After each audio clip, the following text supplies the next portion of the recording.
What is up, everybody? What? Thank you to Snuggler resub. Appreciate it. Take your pants off for me, everyone. And Figures, thank you as well for the resub. Do we have any others that I missed while I was getting coffee? Let me look.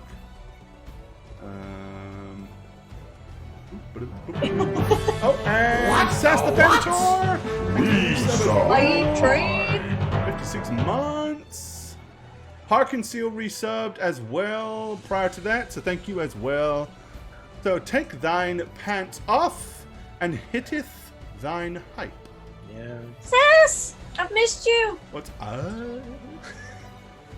I haven't seen you in a stream in like forever. Sassifer. She doesn't usually make Thursdays because she has a work thing that like gets all in the way. Work thing? What? Thanks for subbing as well. You're important too, absolutely. I am important. Hype train. Fine, just take your pants off for everyone, I guess. Never mind.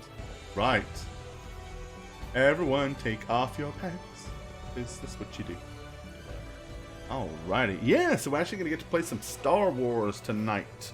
Looking forward to that. It's been we missed last Thursday, but we were there the Thursday before. And sadly, we had to miss Monday because of things and stuff that occurred, family stuff, for certain casty people. Me. No. Yes, work thing. Also known as a feck you snugs thing. That's exactly right. I know what that means, a work thing. We know how this is. We know how you Yeah, is. I know. That's why I haven't been on a date in 3 years, because that's what every girl tells me every time. Fine, I get it. It's fine. No big deal. So, No big deal. yeah. So anyway, we are playing Star Wars. I am game mastering tonight. I am Gorbad joining us, playing their Rebel Scum. We have... oh, did I not... I didn't push the button. Hold on. There we go. Let me restart that. What button? The Streamlabs button. So there we go. Hopefully I hadn't screwed that up. Oh, I know why. Because duh. I was just thinking, hey, there's nothing showing up under the donations Gore, and cheer. I Well, that's think because it's Matt- the 1st of October. Gore, I think Matt is about to burst because he wants to do his intro. It was so close. I'm like, right. I'm trying to stall him so you Look don't at have to. I'm kidding. And go the Snuggler. Okay, guys, that's what we call a bit, all right? I'm totally fine. It was totally fine. That's acting. That's what we're bringing today. Although, Spook, I have to ask, what kind of chocolate did you get? I need to know before I go on. It's dark chocolate with sea salt. Caramel or just a sea salt? Just sea salt. That's still acceptable. I'll accept that. I will now continue the show. Hello, everybody. I'm the Snuggler, and tonight I'll be playing for you the rootin' tootin' fast shootin' Rodian Kreese. That's it. All right. Also joining us is Dragon Spooker. Hey guys, I am the Dragon Spooker, and I play Lorne. Hold on, I can't remember his name, honestly. Lush Lorne Thy, also known as Lorne. Just the regular human that likes to punch stuff like every character I ever make. I think you have anger issues. That's the My truth, channel, isn't it? that's going to be one of my emotes on my channel one day. It's just going to be boxing gloves. That's me. I punch stuff. I hit stuff. That's... All right. Also joining us is Shagit. Hey guys, I am playing a Duros pilot by the name of Jalid Trod, or Jail Traw, because we have fake names. And he's a pilot who takes care of a kid and doesn't do a very good job of it. But, you know, what does he do? Yeah, you're a terrible role A model. terrible adopted Terrible role model. And speaking of the child that is terribly role modeled, is Nat. It's me. Hey guys, I'm Nat, and I've missed you. And I play the kid named Harper, and she's a lot of fun. But she's still just a kid. That's it. Alrighty. Now she has 2 droids. Oh, that's right. She does have 2 droids because That's you guys right. wouldn't Yeah, let her you've got have the a third old, one. the old protocol droid, and you've also been sent a are 2 units to I'm just tag saying along. she could have had 3. Could have had 3. I know. Right. Let's have a look here. Do you have your droids' names down? You got R5D4, yes, which is and your I have new. C6P8. And what's the other one? C6P8. C6P8. Mm-hmm. There you go. All right, I'm going to take your word for it because I'm not looking it up. So there we go. Overdue Aura needs a spin of the wheel. Does he indeed? I don't think he deserves it. Oh, I think he does. I think he can have a spinny spin. Do I have a wheel spin set up? I believe. There we go. I do have a wheel spin set up. So give me just a second here. All right, let's go ahead and give you a spin on the wheel. And I'm not going to play a song. I'm going to play sound effects instead. Cool.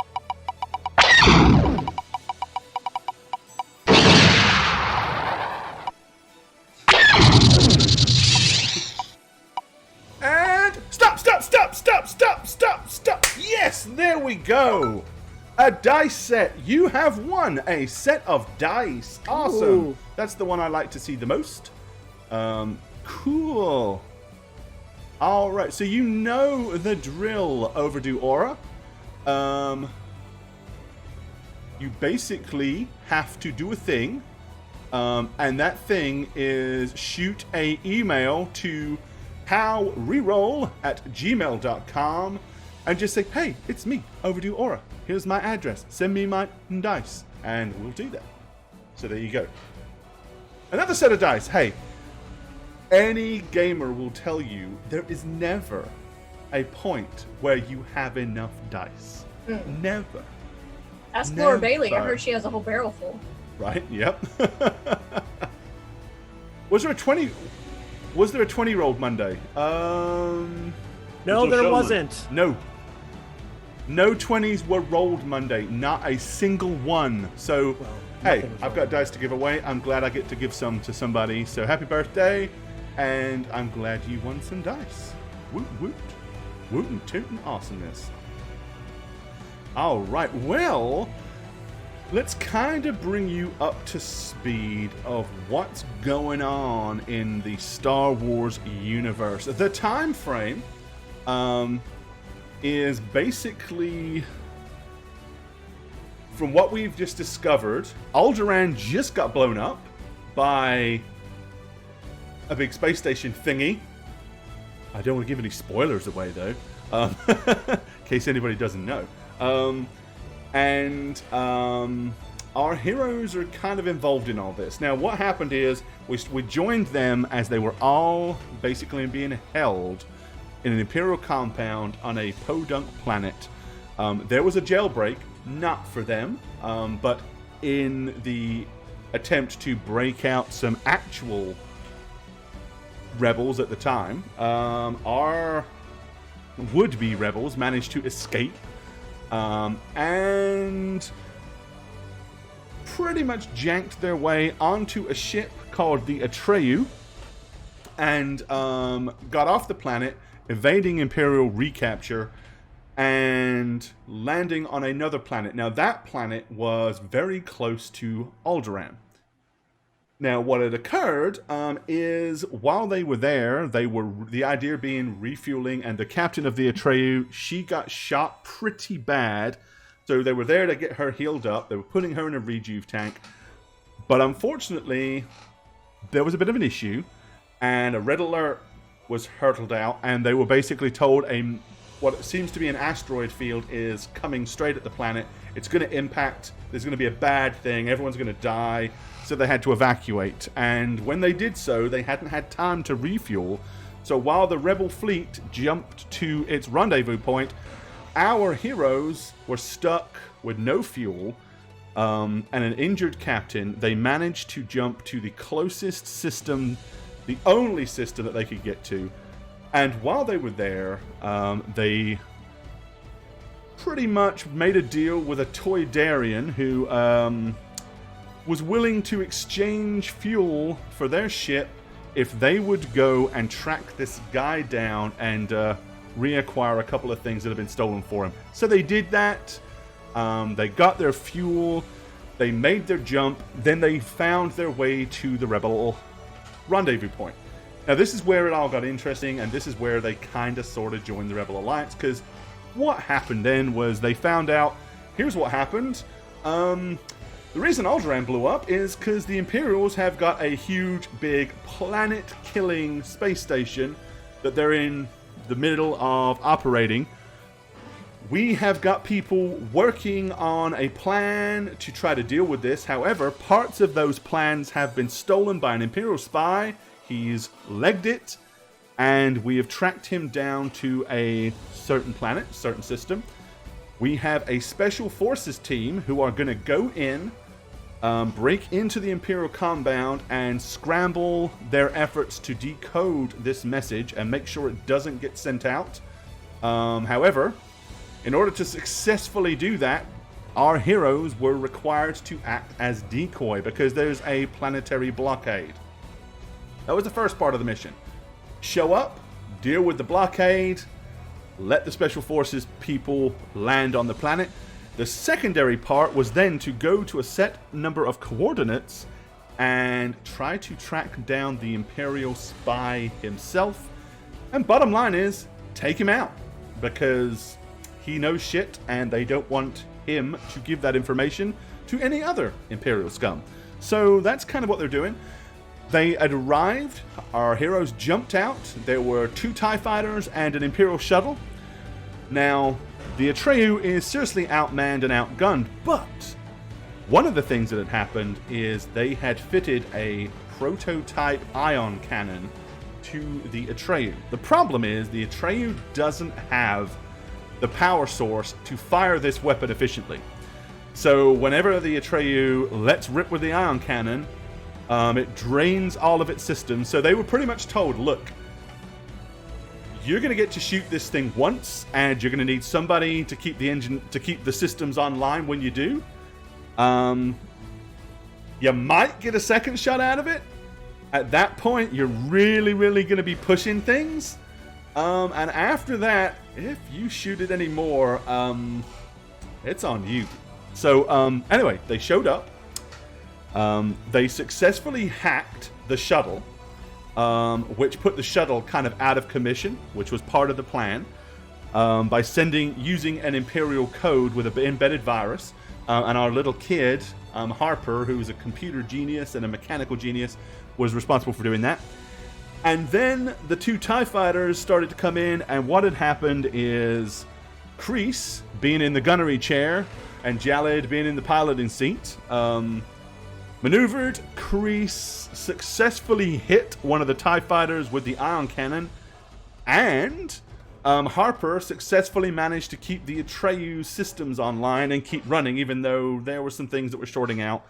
So they've knocked out 1 TIE fighter, they've taken out the shuttle, and that left 1 TIE fighter that was screaming towards them when last we saw them. And that's where we're picking it up tonight.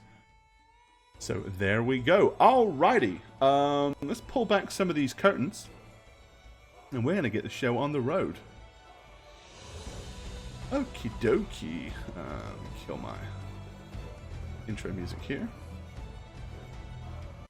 Alright, and in true Star Wars fashion, cue the music. Alright, so yes, this Imperial shuttle is kind of drifting, this TIE fighter is drifting, and this one was coming hurtling towards you guys. So that's literally where we left off. The Atreyu almost conked out and shorted, but you guys have managed to keep things running by rerouting and moving a few things around and rewiring some circuits. So, what do you? How do you guys want to take on this TIE fighter? What's the game plan? Jalad, you're flying, so what is your take? What are you trying to do? How fast do TIE fighters turn in space? I've seen it on screen. To put it bluntly, A Faster than TIE us. fighter. It is considerably more maneuverable than the Atreyu. I figured as much. I just because it's streaming at us from the north, which I know it's not the north because we're in space, but you know, on the map. Right, yeah. Space North. Space North, right? Space North! I am going to be flying in this direction because it's coming seemingly like this. Okay. So I'm going to not go like, yeah. All right, so you're going to fly. So bottom line is you're not going to fly straight at it. You're going to try to kind of fly off to the side, but you're not like trying to turn tail and flee either. No, not fleeing. Okay. But yeah, All right. going space east. Okay. East. So, East. Kreese. Yes. As you guys know, the ion cannon was a fixed weapon on the underneath the nose, so Yeah. that cannot be brought to bear. So the only thing you've got is the laser cannon turret. Yep. That's what I'm gonna man next because we've been in this position before, and I trust Jalad to get us out of it like we did last time. Okay. So I'm just essentially gonna start laying down fire to make it a little more difficult for this thing to get a beat in on us. I mean, hitting it might be out of the question, but I don't want it just to be able to be like, okay, I'm right here and fire. So Right. Okay, so in West End Games First Edition Star Wars, which is what we're playing, the very first thing is we have a declare action. So every player declares what they want to do. So Jalad has declared what he's going to do. Kreese is basically leaping out of that chair and charging to the gunnery cockpit. So that's what he's going to do. What is Harper and Lauren going to do? Of course, Lauren's a little bit out of his depth when it comes to ship combat. I know, kind of hard to stab a TIE fighter with a staff. He's doing the equivalent of cowering on the floor and rubbing the rosary right now. Okay, and Harper. Harper and her stuffed bat and her 2 droids are watching everything, and we're prepared to fix the ship if we get hit. Okay, so you're basically just going to hold your action and use it to make repairs should they need to be done. That's it. All right, okay. So let's see. We need a piloting skill roll from our pilot. Yo. And he's going to basically pilot up against our... And you get to use, remember... Yeah. What? Okay. And you have on the Atreyu... let's see, you don't have... Okay, nope, you don't have any piloting assistance, but the las cannon does have a 2D fire control system. Okay. So 6d6 plus 2, you get 23. Okay. nice. Yeah, that's it. 2 1's gonna kill me then. And 6.5, we're right? making the piloting skill roll for our TIE fighter pilot, who has 5d6. That TIE fighter's a rookie, I bet. Trash. Oh, still. 17. Okay. All right. So you basically get to make your maneuver. So you're just going to do this. And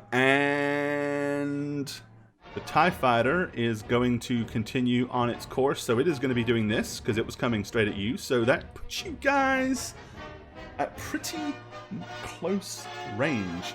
Yeah, that's in miles. Or whatever.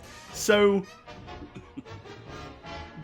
guns up. So let's go ahead and we need a gunnery skill roll from the TIE fighter pilot and also from Kreese. Kreese, you have a 2D fire control system with the las cannon, so you get to add 2D to your gunnery. Okay. So just to kind of put that into perspective for you, let me go ahead and pull up my chart here. Okay.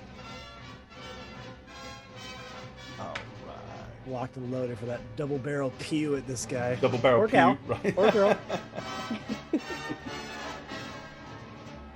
Investigation Or, chart. I guess, clone at this point, right? Possibly? Yeah. Not that we'd know. Clone, I think, is more accurate. Yeah, well, Clone, around right. this time period, yeah. Plus my, I had a, Most of them were. what's my cheat sheet? I have my cheat sheet here with it all. There it is. Okay. I knew I had it all somewhere. All right.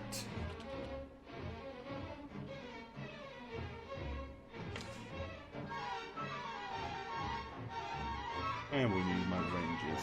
Just gotta reorganize. Sorry, I moved everything around on my desk the other day, and now I gotta find it. Here we go. Alright, so the DC to hit this thing is a 15.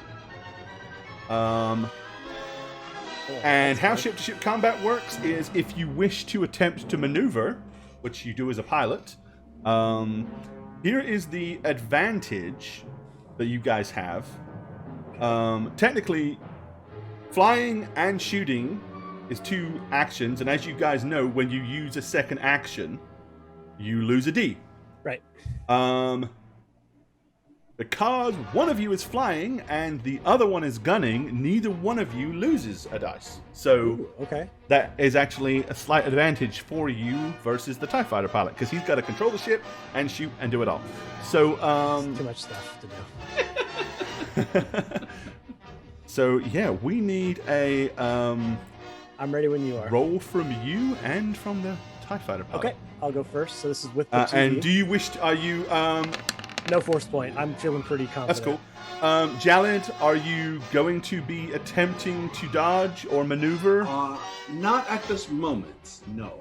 Okay, because you have to declare evasive action before the shot is fired, right? So Yeah, no, I want the Rodian to have a clear All right, so clear a you're- shot as possible. Okay, so you're not gonna, which is exactly why I'm asking the question. So if you're not taking evasive action, he doesn't lose any dice. All right, a 22 will hit. And now we roll for the TIE Fighter, who is a 5D, and he also has a 2D gunnery computer. But we know this person's trash already. So take away 2D for trash. But he loses a D, right? For for the, trash. He Trash does, ranking. yep. Yeah. Yeah. For So he is, but again, he only has to get a if 15. I go over the comm and be like, oh no. Oh, Oh, what a roll! Yeah, I think you hit.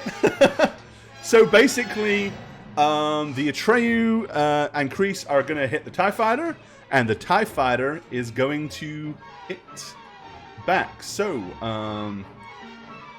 let's see, give some noise. All right, so we get Kreese.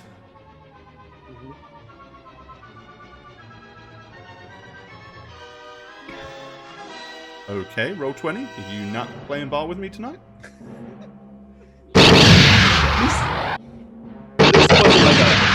At least it wasn't a cat's meow. All right. Okay. I guess roll 20 is just being a little laggy. Okay. So both hit. So we have the Atreyu does 4D, and the TIE Fighter's hull is a 2D. So and he is not taking evasive action because he's diving straight at you. So you're going to go ahead and roll your 5D. 5d6, I assume? It is sorry, 4D. 4D6. Yep. 46. Okay. 46. 4d6. Ooh, yeah, not bad. Nice. 17, and we Yeah. roll for the hull here, which is only 2D6. what's with these rolls, Really man? good roll. Still, Still 11. That will still basically, that's enough to get a effect on the ship, and then it's going to fire back. But it does 5d6. So it's a 20, and the Atreyu has 4D. So one of you, probably the Go ahead. pilot, Jalid, Yeah, you need not- to not roll me. the 4D. No, Spook, you should roll because you're not doing you had Okay, nothing so going on. whoa! Let's get you rolling. Yes! here you go. I want you in on this. So Unless she- in unless an she ideal messes up. world, you want to roll Well, I'm above not- a 20 to Unless not she take messes up, any and damage. then we take it back. I just want to blame someone else. What do I roll? 4D. 46, you got to get higher than a 20. 46, 20 you or want higher. to try to beat a 20 if you can. You got this. You got it. Possibly go well. Yeah. That's 2. Okay, we're halfway there. Oh, that's Why did it only? Isn't it 4D? 40. It's 40. Okay, roll 2 more, just like that. Spook. Almost just like that. Halfway there. We're halfway there. I was going to say that would be bad because that would have doubled your damage. So another 2d6. Oh! 19. Okay, so Great rolls. so basically that's effectively the same as a stun on a person. So you take 1 stun damage, which sorry, no, not stun. That's 1 wound. So we roll a d6. Roll a d6 to see what system is affected on the TIE Fighter. Okay. Should I roll that since I Yeah. hit it, I guess? Okay. Yeah, a D6, you said? Uh-huh. Is there a pilot section? No. There's not like a heart of our brain of a pilot section? All right. 4, that's the engines. Weapon system! Oh, that's just as good, baby! All right, so that basically has done damage to the weapon system. 1 weapon system is no longer working and cannot be fired. So that effectively knocks out one of the 2 linked lasers, lowering the damage down to 2d plus 2. Nice. So now, Nice roll. I get on the intercom and be like, Hailing the TIE Fighter, you are absolute trash. As I start shooting him again. all right. In return, the TIE Fighter has done the same. Oh, man. But you guys have 2 weapon systems. So 1, 2, or a 3. we lose it is somebody? taken out. Oh, we lost Nat. We lost that. Oh, no. Let's give her a She second. said she's to coming see if back. she Her comes back. computer did some weird restart suddenly. It That's what she restarted. just said. Yeah, she said she's going right back. Okay. I love how I'm calling this guy trash, and then 2 lasers hit my turret. It's like, oh, whoops. It is. Okay. It's not you, Sass. It's Thursdays. It's Thursdays. Thursdays It's are always Thursdays. cursed. So, what does that lower my shots to, Gore? Well, Is it that what doesn't necessarily matter because 1, 2, or a 3 it takes out the ion cannon. 4, 5, or Oh. a 6 it takes out the I see. twin las cannon. Okay. So if it's the twin las cannon, it'll basically drop your damage down to 2d. If Okay. it's the ion cannon, it doesn't affect you at all. So 1, 2, or 3 is the las cannon. 4, 5, or 6 Well, it got us is some- the ion cannon. Let's Yeah. see. Oh, I thought it got us already, no? Oh, it hit you, but did it roll a? Yeah. Oh, either way, it's the ion cannon. Ion cannon? Yeah, so the ion cannon does sweet. no longer. The ion cannon doesn't work, but that doesn't hinder you We blew its load already. with your anyways. with your linked twin las cannon. Okay. We The did. cameras are all moved about. Well, and the problem is, even though I can move you, they resized, They resized. so there's still an issue. So unless somebody pops up a fake, She said she's coming right back. yeah. So we can just wait. It's really weird when the cameras do that. So give us just a second. Nat will be back in just a second, and then we'll be good to go. Here she is. There she is. There we go. But I have to rearrange you guys again real quick. So hold on. Crease. I need to put Lorne. Where Spook is. Oh, that's pretty quick. There you go. You're back. Hi. Okay. So what you missed, Nat, was the TIE Fighter took out your ion cannon. Y'all took out one of its las cannons. All right, and that pretty much will end that round of combat. So declare action, Jalid. What are you doing? I'm going to continue my path while also kind of factoring in the drifting TIE fighter in front of me that's been disabled. Okay, they're drifting very, very slowly. So Yeah, I'm kind of going towards it, but not directly, you know? yeah. I want to use it for some dodging shenanigans. So I'm still going straight. Still Okay. going my direction. All right. And the TIE Fighter is pretty much going to just zoom in behind you. Right, at this point, however, because you're going this way and it's coming up, we need matching pilot skill rolls to see who gains or... Because the TIE Fighter's goal is to gain. Your goal is to try to get away. So you need to give me a paladin skill roll versus the nice roll. Oh, I thought it was bad. It's not bad. No reds. Yeah, but I saw a lot of middle of the road. And the One TIE green. Fighter pilot, 20. Okay, so you Trash. actually, if your intent is to try to get a lead on this TIE Fighter, you will succeed. If you want to maintain the distance, you will succeed. No, actually, I'm not trying to get a lead because I want Kreese to blow it out of the air. Okay. That's what I want it to be as easy All as right, possible. so for. basically, we're just going to move you both an equal distance, maintaining a DC 15 to hit. All right, Harper, do you want to attempt to start fixing the ion cannon, or do you no longer care? Yes. I'm going to fix it. Okay, your volume's a little low, my dear. Might bump you up a notch or two. Better? Good? A little bit more? Okay, up. Perfect. I'm There here. you go. There you okay. go. Yep. Bam. Alright, I'm gonna try and fix it. Alrighty, okay. Why not? So We my might need it damage, later. it will take you 3 rounds to successfully repair it. So that's what you're going to start doing. You're declaring that action now, Yes. and at the end of the 3 rounds, you're going to make a repair roll. Okay. Okay. Shooty time. Alright. Atreyu, are we taking evasive action or are we staying steady? Staying steady. Alright, okay. The TIE Fighter is going to take evasive action. So Kreese, you are up. Coward. Okay. It's like he All right. doesn't want to be blown out of the sky or something. Is it still 7D for me? Because another got hit from my end, right? Yep. turns. Okay. You've got no ill effects to hit it. That's what I thought. All right. And Pichu! Oh, yeah, babe. Okay, yep, that's a solid hit. It wrecked. All right, the TIE Fighter is going to be down because of evasive action, and so he is going to be down to... Let's see, with a fire control system, but he's down to straight 5D.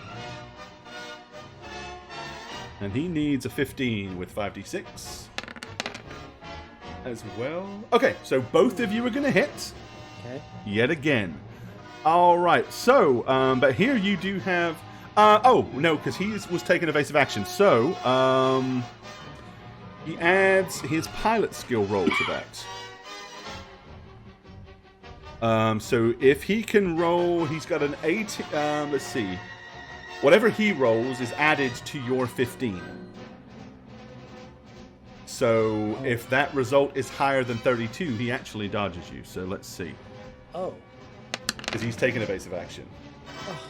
15 Oh, we- and 17 is right at 32. Does that mean we hit You it or do we still, miss? No, you hit because it's always in Yeah, your oh, favor. yes! So he would have had to have if you would have you hit the target basically. 32 Oh, is what boy. you would have had to get.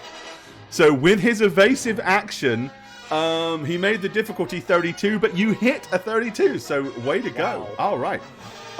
Roll your damage. You get a full 4d6 Okay. because both of your pew-pews are working. Ooh. All right, Jalen, let's maybe see you how should the evasive hull of maneuver, the TIE bud. Fighter can hold up to that.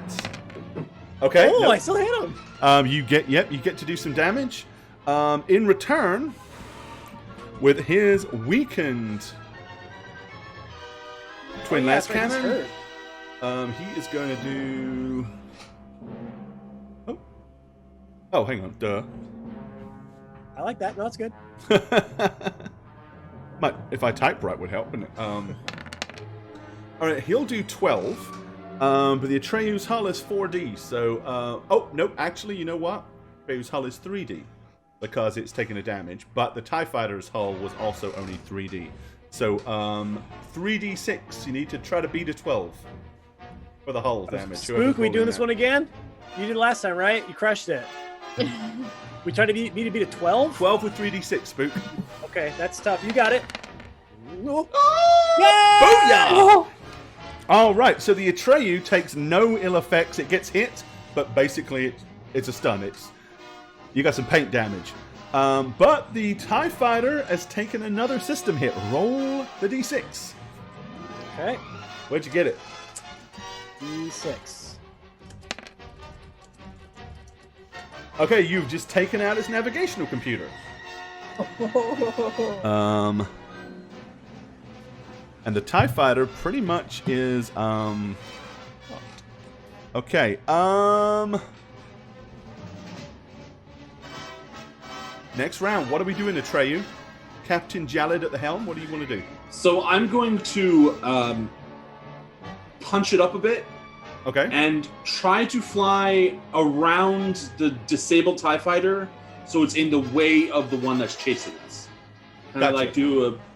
So I guess it is dodge maneuverability, Yeah, but I want to try to use it as a collision gotcha. object. Okay, the TIE Fighter behind you is going to bug out. It is going the other way.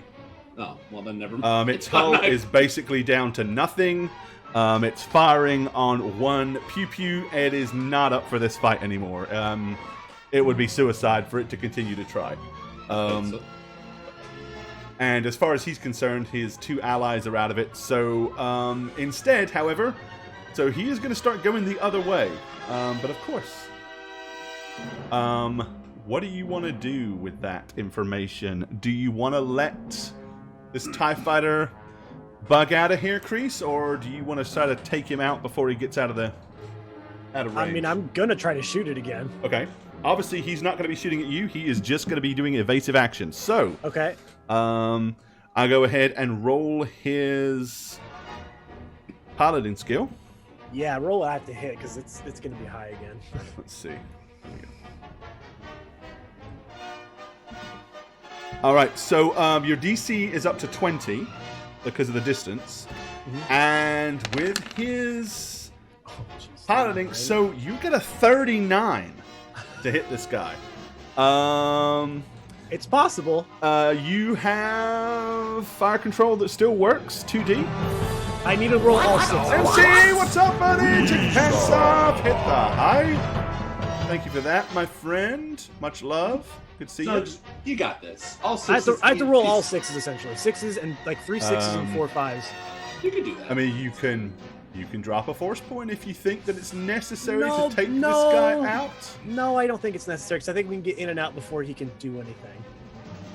Plus, where's he going? He doesn't have light speed on his ship. Anyways, no, I'm just gonna take a pot shot at him. Just Okay. chase him off. Go for Here it. we go. All sixes, baby. Not even close. All right. Yep. So you let the old cannon blast, but Just as like a scram, you know. Yep. Okay. But yeah, he is getting out of here. All right. So these two vehicles are still drifting. So let's go ahead and get Harper to be working on that shot up ion cannon. All right. DC is 20. Fix it. You can. Starship repair? Yeah, it'll be Starship Repair. If you want, you can enlist the aid of your little R2 unit, which would give you an additional 2D. Yes, let's do that. Are you sure? I mean, I mean, what's the negative? It's not like he's gonna get blown up. Let's just do it. your pride is because you didn't do it by yourself. Okay. All right, R2. She's been wanting this R2 unit. She's gonna show you how important it is to be a bigger one. I know, Harper. I know. So I get to add 2D It's to actually this. R5D4, so it's not an R2, it's an R5. Okay. Oh, R5. So basically, you're going to make your Starship Repair, and you get to add 2D to it. Okay. 22. All right. Yep. You managed to get the ion cannon back in action. So that's a good thing. And you never know. You might need it on the way out. Okay. What do you guys want to do? So you've got one TIE fighter is left. The other two ships are floating, disabled, unable to do anything. Now, your original mission was to knock out or disable the Imperial Blockade so that the Special Forces unit could fly down and land. So, do we see their ship on our radar? No, they are basically waiting to jump in on your signal. So send the signal so they know. Okay. And then plug in the coordinates on the planet to the nav computer so we can fly onto the planet for our second mission. All right. So you're just going to basically leave them up here floating dead in space. That's the game plan, huh? I am going to say, should we shoot the disabled ones too, please? That's your call, Captain. I'm not captain. So yeah, here's how that's going to work. That's a captain. Both of them they have no functionality whatsoever, right? So they are just floating hunks until the ion disperses. So with that being said, if you decide to blow up the TIE Fighter and the shuttle, you will do so. If you wish to kill them, you can kill them. So the ion cannon will wear off eventually? Yeah, because an ion cannon is basically It like just an shorts it EMP. out. Yeah. Shorts everything out for a period of time, but Okay, eventually well, it will... Then I'm going to shoot them. Okay. Yeah, I'm shooting them. Really? If if I they're not know a that- threat to us? Well, but they're going to be a threat when the other people jump in. Or when we try to leave. Yeah. Yeah, people are going to jump in and they're going to attack them. Okay, I guess if they're a threat, They are, yeah. Okay, so you're going to target them up Yep. Imperial scum. and let them have it. Alrighty. As I said, I'm not going to make you roll because you can bring the Atreyu. You've got plenty of time to aim. They're drifting very, very slowly. So, alright. Open fire on the first. TIE Fighter. And that is gone. And then I guess are you going to maneuver closer to... I will maneuver closer, yeah. If that's what we're doing, we're shooting Apparently everything. it is. That's what I'm doing. All right.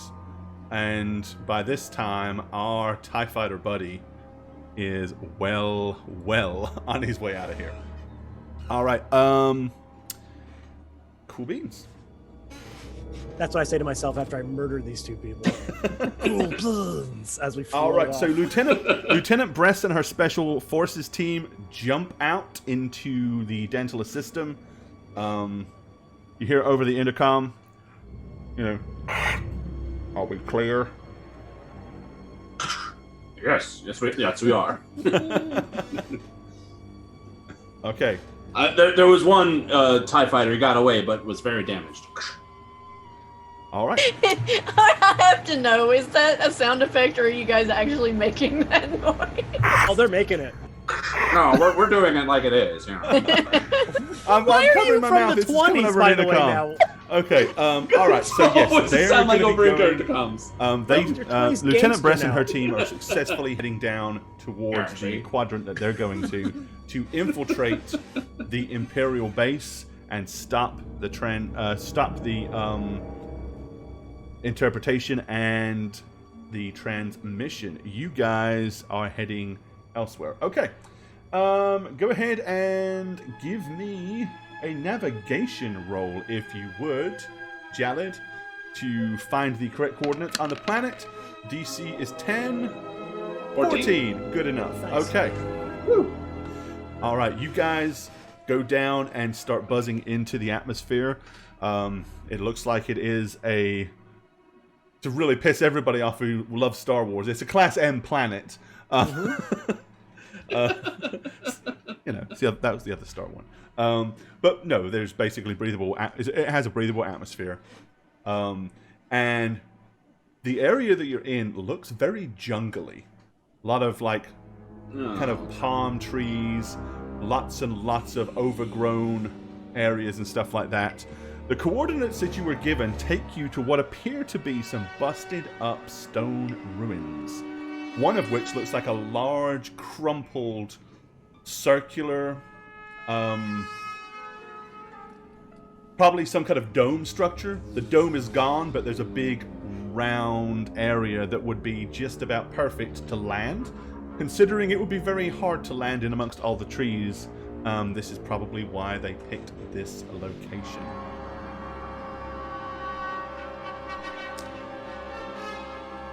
Right. Anything else you want to do, or you just want to take it into land? I'm gonna obviously scan for life forms if I can. Is that a thing that Trail can do? It is a thing that can be done. So to do that, you would be making a computer programming roll. Okay. 10. Okay, 10 is enough to let you know that there are life forms, but it's not enough to really let you know any details. So you're seeing numerous blips of all different shapes and sizes coming across, but of course at the speed you're moving, most of them you kind of see them at the front of the radar and then they're disappearing and floating off the back.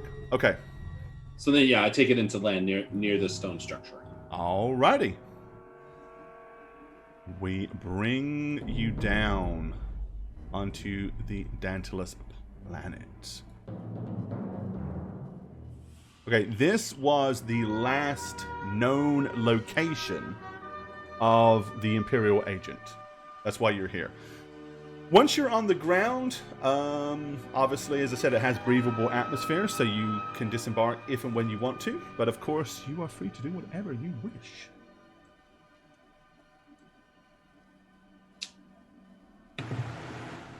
I'd get out. I was about to say, Harper's like opening the door and walking out. Like she's ready. The Atreyu does have some hull damage, so nowhere near enough to stop it flying, but I'll follow them out. Yeah, after thinking I was going to die at any moment, I'm ready to be on solid ground for a little bit. Alright, Can C6 and R5 work on the hull while we're gone? they can if you would like to leave them to do that. C6 will do nothing but bark orders and complain and supervise, but R5 can certainly work on repairs, as it is a repair droid. Alright, so the most important question I've ever asked playing Star Wars: does the Atreyu have like car keys, like ship keys, like you can lock the door? Our keys? No, it basically has like imagine like a security system. You punch in a code to get it No, to go. it's a crank, dude. You got to get in the front of it and just start going for it. It's like a prop plane, Car keys. But it has the button that opens. It does have the button that opens the hatch, so we can there's get a in button and that out. opens. Yeah, and it's the got an hatch. alarm. Hey, don't forget to put the club on the pilot seat before we leave in case someone tries to hijack I'll it. do You're like destroying those- my imagination. Look, I'm sorry. I just want to know that some other creep come can't back just and the get Atreyu on would have and been steal it clamped. from us. Yeah, So you no, thought you were going to get off and you were going to hit the alarm. You're like, boop, boop. Yeah. Just make Exactly. sure we're in a good parking spot. I don't want to come back to this thing booted later. I'll be real pissed off. Yes, is there any signs about illegal parking? These are serious questions. I'm sorry. No, in fact, there is not much sign of anything civilized around here. Okay. Yeah, but they'll still get you. They'll like, it's right over there. Can't you see It was, behind all it's that just tree? behind a bush, like one of these fucking Every jungle time. trees. They'll wait for you to walk away, All right, and then they'll all come right. running out and slap it on there. Too late, I've already written it. Yeah. I just don't want any one starship snatching, right? Yeah, sure. Starship jacking. Okay, Yeah. that's all. Yeah. Okay. Okay. So is that the game plan? You're going to leave the two droids to work on the ship, and you guys are going to Yes. head out. All right. I think so. You go ahead and bring you guys down, and then we're going to zoom in a little bit closer for chat.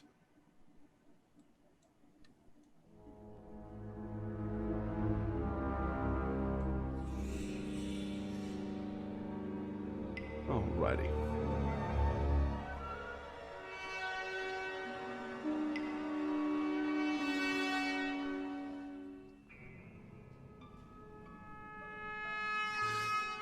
All right, so you kind of come down the broken, crumbled steps of the old, ruined platform. It really does make almost a perfect landing spot for the Atreyu. Yep, coming down all around you, as I said, it has got a very kind of jungly feel. There's a lot of plant growth. All the trees are kind of like giant palm trees and stuff like that. And it looks like outside of this clearing, as you kind of move away from where these ruins were, it's pretty overgrown and, you know, a mess.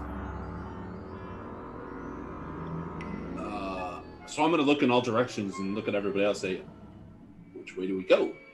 Yeah, did they give us any indication, Gore? I can't quite remember if they gave us landmarks or directions. Nope, they told you that they would send you to the last known coordinates where they knew he was. Okay. But Now we're on our own. Got it. Yeah. you kinda... Yeah, bottom line is you are trying to track down an Imperial spy. Okay. Harper, look around and see if she finds like a path or something that looks like somebody's taken it before.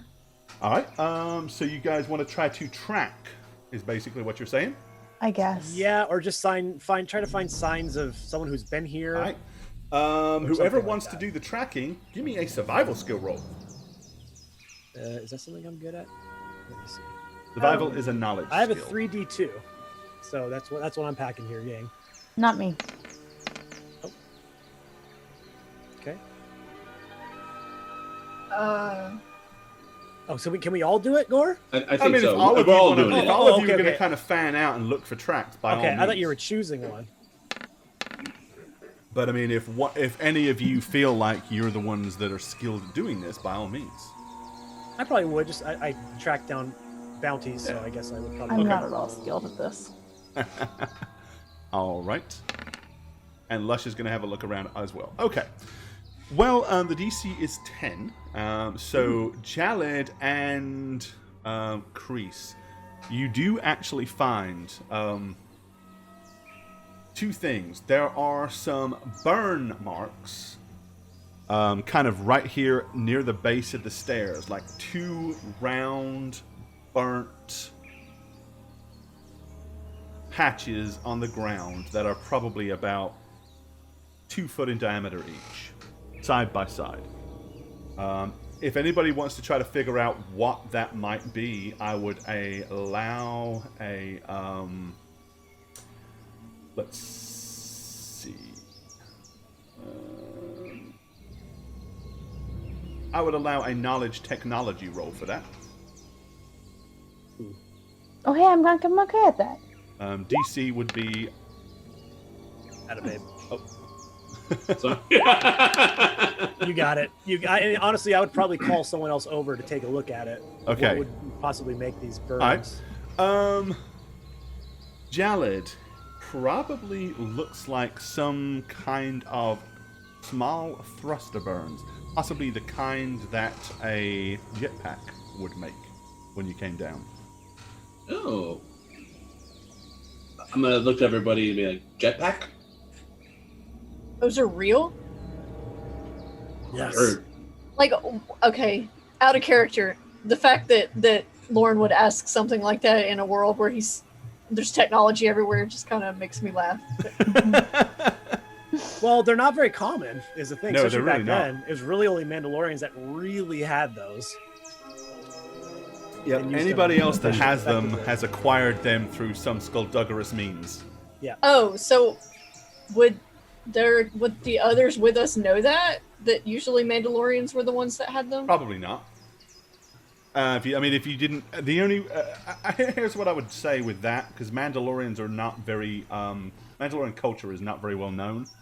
I would say that would require a Culture roll. I was gonna say a knowledge culture, but the DC is gonna be a 20 to know anything about Mandalorians. I can't get it. Oh, nope. Yeah, can't I get only it. have 3D and Yeah, and I culture can't get it sense. either Same. way. Yeah. I'm just going to shrug and be like, well, they have everything else. So What there you if go. it was a small transport ship of some sort? looking at the thruster burns, there's no tracks, right? Because if it's going straight up, they're not leaving a path, are they? Obviously, it went straight up or it came straight down. Came straight down. Could be an escape pod. It could have been. Which way did it go? I'm just gonna look up. Well, that's the down. first thing that you notice. Now, those of you that succeeded on the tracking skill roll, there are also some fairly heavy indentations, boot marks, going to the west.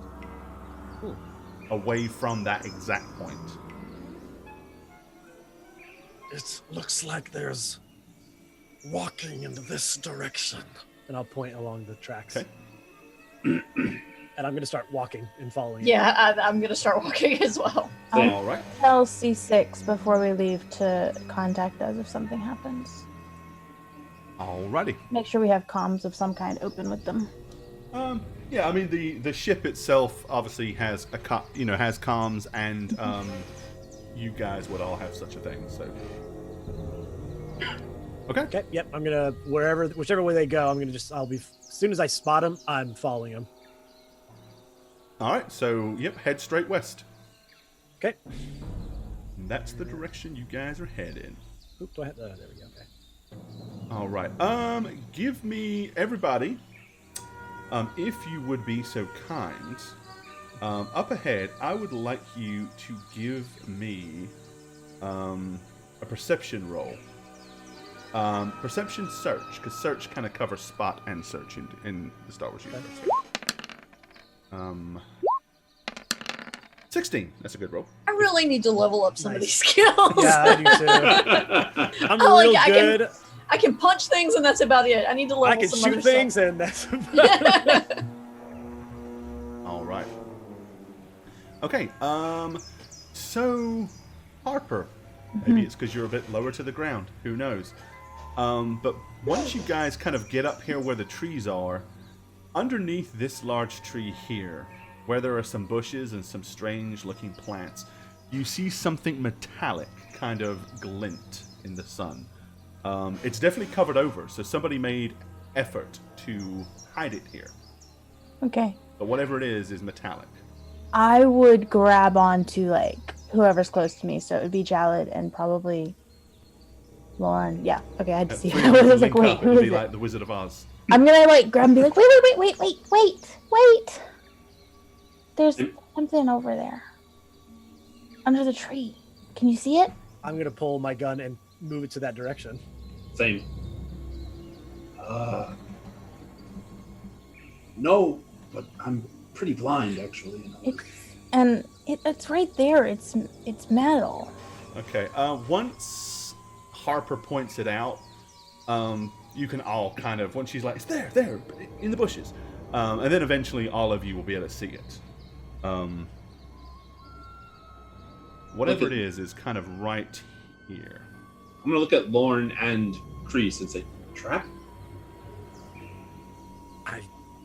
I don't know. I'm gonna start walking over to it Okay. if no one else is. All right. I mean, Harper would if you guys would let her. I'm gonna back you up. I don't. All I'm right. sorry, Anybody what that do- wants to go over to here, go ahead and move over there. Yeah, I'm actually gonna hold my arm out and stop Harper from following too close. So Harper would be like right in front, probably. Like she'd probably be like right here trying to get away. Trying to get by him. Okay. Yeah. All right. Wait. So Kreese and Lorne, once you get over close, clearly somebody did attempt to hide whatever this is, but they did a very shitty job. It's like stuff is just like ripped up and thrown over this stuff. Anybody with any real survival knowledge would have spotted this easily. It's whatever it is, looks like it's kind of like got a couple, like a twin cylindrical thing, almost like there's two tanks attached to it. But you'd have to remove some of the debris and overgrowth that's covering it. I'm gonna to get a use my proper look. staff and kind of do that. Okay. Yeah, the tips of either end of your staff has got a pretty damn razor sharp blade, so you can easily like and then just move it aside. All right. There is a jetpack. There's the good news. The bad news is there appears to be a large hole in the top right-hand tank. Obviously, this thing got hit. The fuel is all leaked out and everything like that. And where the hit happened, it also kind of busted a large section of the control system at the top right. Obviously, whoever landed on this thing did so kind of precariously without much choice, and they've discarded it, and looks like the tracks continue on from here. I'm gonna let Harper go when I see they don't explode. All right. He's gonna run over to it. Is it something she could fix? With the right parts, yes. But this is not the sort of thing that is easily fixed. No. She's gonna run it back to the ship. Okay. It's pretty heavy, so she's gonna have to. She's gonna pretty much have She's to gonna drag it back I'm to gonna the waddle ship. it back to the ship. Okay. All right. You take the damaged backpack back to the ship. All right. Mm-hmm. I'm gonna add that broken. Yeah, I'm gonna unlock the starship. Get in. Good. She'll hack into it if you don't. Broken jetpack acquired. Okay. So Harper's a pack rat, kinda. Absolutely. Just to rip. Yeah, she's if there's parts she can take off something. I mean, she thinks she can fix it. Anything technology based, she wants. So She is definitely a scavenger. All right, okay. So once you've scavenged up the jetpack and got that back in the ship, alright. As I said, as you start looking further and further ahead, it's becoming more dense for sure. You really think they went this way? The tracks. So here's the thing: the tracks up to here were pretty prominent. Logic would tell you he was wearing the backpack to this point. All that extra weight was making it a lot easier to find his tracks. The tracks going forward from here are going to be a little different. So, want to make another track roll for me there, Mr. Crease? Sensei? Jesus. Don't get us lost, dude. I got it. I got it. Track. Now that I have the scent, it's gonna be fine. Where did my tracking go? Don't Survival. Survival. Ah! Oh, sorry, wrong character. Wrong character. Okay. 15. Nice. Well, that was I've the new got the scent. 15 now. was the new DC, so there you go. All right. So yeah, you kind of get down and look. The tracks are much harder to follow. It's less so much now following indentation footprints as broken twigs, pushed aside branches, flattened grass. You know, this is now real tracker type stuff. Mm-hmm. You're Aragorn, basically. Yeah. What do my Rhodian eyes see? All right. Lots and lots of jungly stuff. Okay. That's not cool. Alrighty. Okay. Yep, pretty much. Well, I don't want turn order. That's not what I want. Oh, I did that. I was like, God. what did I push? Yeah, me too. Me too. Yep, the tracks kind of go this away. Okay, I'll just be leading with my keen eye the party to follow the track. When we I get spy with into my the keen eye jungle something beginning with track. Okay. I Is would that like to keep when we get to the jungly parts, like where it looks like we can't see as well. Uh Harper wants to look for those swamp creatures coming after her again. huh. Swamp creatures. But All right. basically, she just wants to like make sure nothing's gonna try and sneak up on them in the jungle. All right. So Harper is basically just Yes. very much being vigilant, listening to every and every monkey cackle and okay. Alrighty.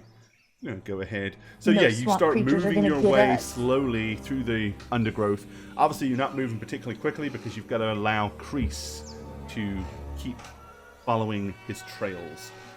Alrighty.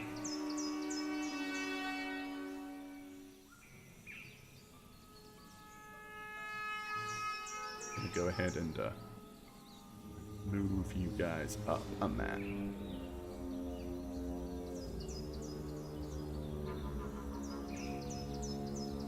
One second.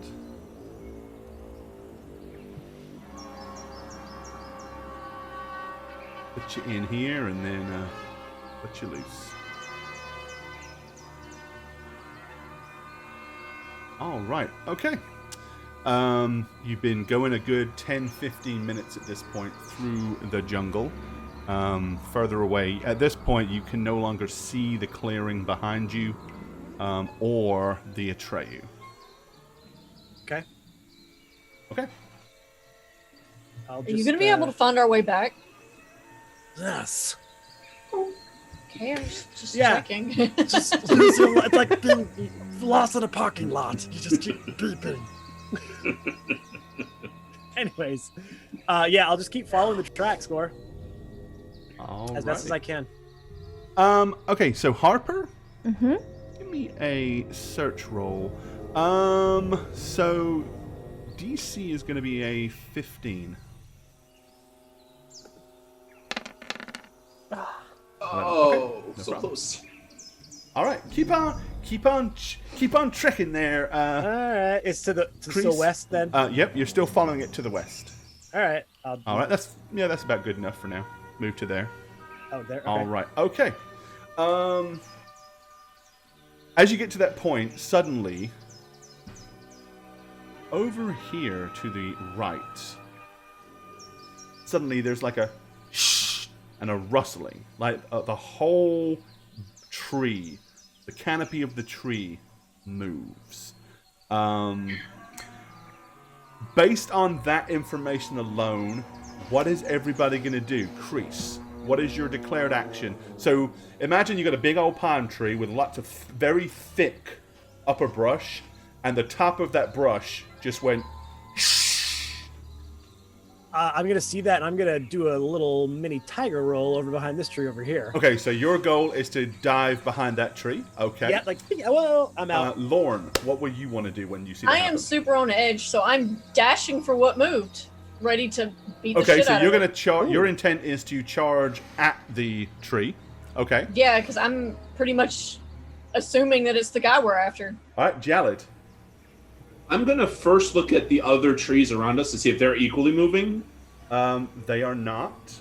and then I'm gonna take a few steps back, pointing up at the bustling tree. All right, so the one that you're is. gonna basically just step back a fraction. yeah, and ready and to just whip. point up. Yeah. All right, Harper. What's Harper doing? Harper is going to duck behind this tree All right. and try to aim at it. Okay, so that's your initial declared actions based on what happens. Okay, so everybody, go ahead and move yourself to the position you want to be. So, Lorne, you're moving towards it. So if you walk, you're going to cover 1 square. If you dash, you will cover 2 squares. Oh yeah, I'm dashing. All right, so move yourself pretty much to kind of here. All right, okay. So you guys, Lorne charges forward with her Staff of Doom ready. About that point, something comes bursting out of the canopy. Something huge and spiky and leafy kind of looking. And carapacey and camouflagey and insecty. And we go ahead and pop this back going. Okay. So here's what's going to happen. I'm going to put this thing on the map right before it comes bursting out. Holy shit, it's way bigger than I thought it was going to be. All right. So, Oh my god. yeah. Oh my god, it's rushing the giant scorpion in that cave all over Oh again. no! No, it better not be. what Still mad is about going- that. Oh, I see what's going on. Right, I'm going to go ahead and resize to get the whole map in here. All right, so as this thing bursts out, so it's bursting literally out of the canopy, so it's actually going to clear Lorne. So let's find out what everybody wants to do based on what you've all kind of split. So, Kreese, what is your intention? So bearing in mind, this thing is flying out of the top of the canopy, like come gliding down towards the ground. Lorne is underneath it. It's like flying over top of Lorne at this point. So, Kreese, what are you doing? I'm gonna try to shoot it in its eye socket. Okay. So you're gonna basically do an aimed shot at an eye. Yes. All right. So 'Cause aimed everything shot. else is carapace, and I'm like, well, that eye's fleshy looking, so I'm gonna shoot at that. Okay. Lorne, what do you want to do? Oh jeez. Just for Not. it's Yeah. You can't reach it with your hand, but you could hit it with the staff. Or you could get your crab shell cracker out and really go to town on this guy. And baste it in butter. some butter. Yeah, there's some butter at it. It's like, Yeah, I think just gut reaction. I would probably try to stab it. Okay, so you're gonna try to like impale it as it flies over top of you. All right. Jalid. pull out a boiling I pot of hot am water. going to take 2 shots at this thing as Okay. it's flying out. So you're not gonna move. You're just gonna go and blast at it. Yes. Harper. Harper's gonna aim. That's it. Nothing but aim. Okay. I mean, she's very like she just got her gun. Like Yeah, no, that's right. Makes perfect sense. This huge thing. She's like, When you aim, do you do that little tongue thing like little kids do? You know what I mean? Like, absolutely, okay, perfect. absolutely. She's like, probably making that noise too. All right. Okay. So in that case, everybody that is concerned, let's see what order you guys are all going to go in. So everybody, you make your dex roll, and let's get some initiatives, because this might actually, because we've got a combination of physical, we got melee and blaster shooty. Normally, blaster shooty would go first, but because you're already physically in melee, we're going to figure this out. This is just That was dex what a roll. horrible roll. It's a straight dex roll. So Lush, he's on a 12. God, Jalid's on a 7. Good Harper. nice Harper. She's ready to go. Man. Kreese on a 7. Harper is on a 16. All right, so let's find out how this Adar is going to go. Now, fortunately, these things are not particularly quick, except on their initial launch. So he has to have 2 initiatives. This initiative counts for the first round only. Hey, okay. All right, so here's what this comes flying out. Harper, you're aiming. Logic would dictate that this makes sense. Lush, Lawrence. So as this thing flies above you, you are free to take a swat at it with your weapon of choice. And as it's a melee weapon, the weapon itself has a DC to hit, right? Yeah. If I hit that, it's gonna do damage. That's not what I want. So just melee, yeah. Yeah. And the DC should be on the weapon. What is 10. The DC is 10. Is 10? Yeah. Then that's a miss. Alright, so basically you're like, ah! And swat at it. But unfortunately you don't hit the target. It That is was next. terrible roll. Did you see that? Yep. 2, 1, and a next, 3. Thousand in the miles initiative. So what's going to happen is it is just going to land crashing right here. That's what it will be doing. Jalid, you get your first shot. all right. And Kreese. Both. So Kreese, you were aiming for the first action, right, Kreese? Yeah, aim for the eye. Okay. All right. Jalid. So distance-wise, let's see. How far from this thing are you? It's 10 meters. So That's what is that for you? 3 to 40 is the first, then 120, then 300. It's a longer range weapon, so that's easy. Yeah. Okay. So 10, I think. Easy as a 10. Yep. Nice. So I rolled a 14. All right. So you will hit it. Okay. Roll your weapon damage. Oh wait, I have a question. Uh-huh. I was wounded from the last battle. When was that? Did we patch you up?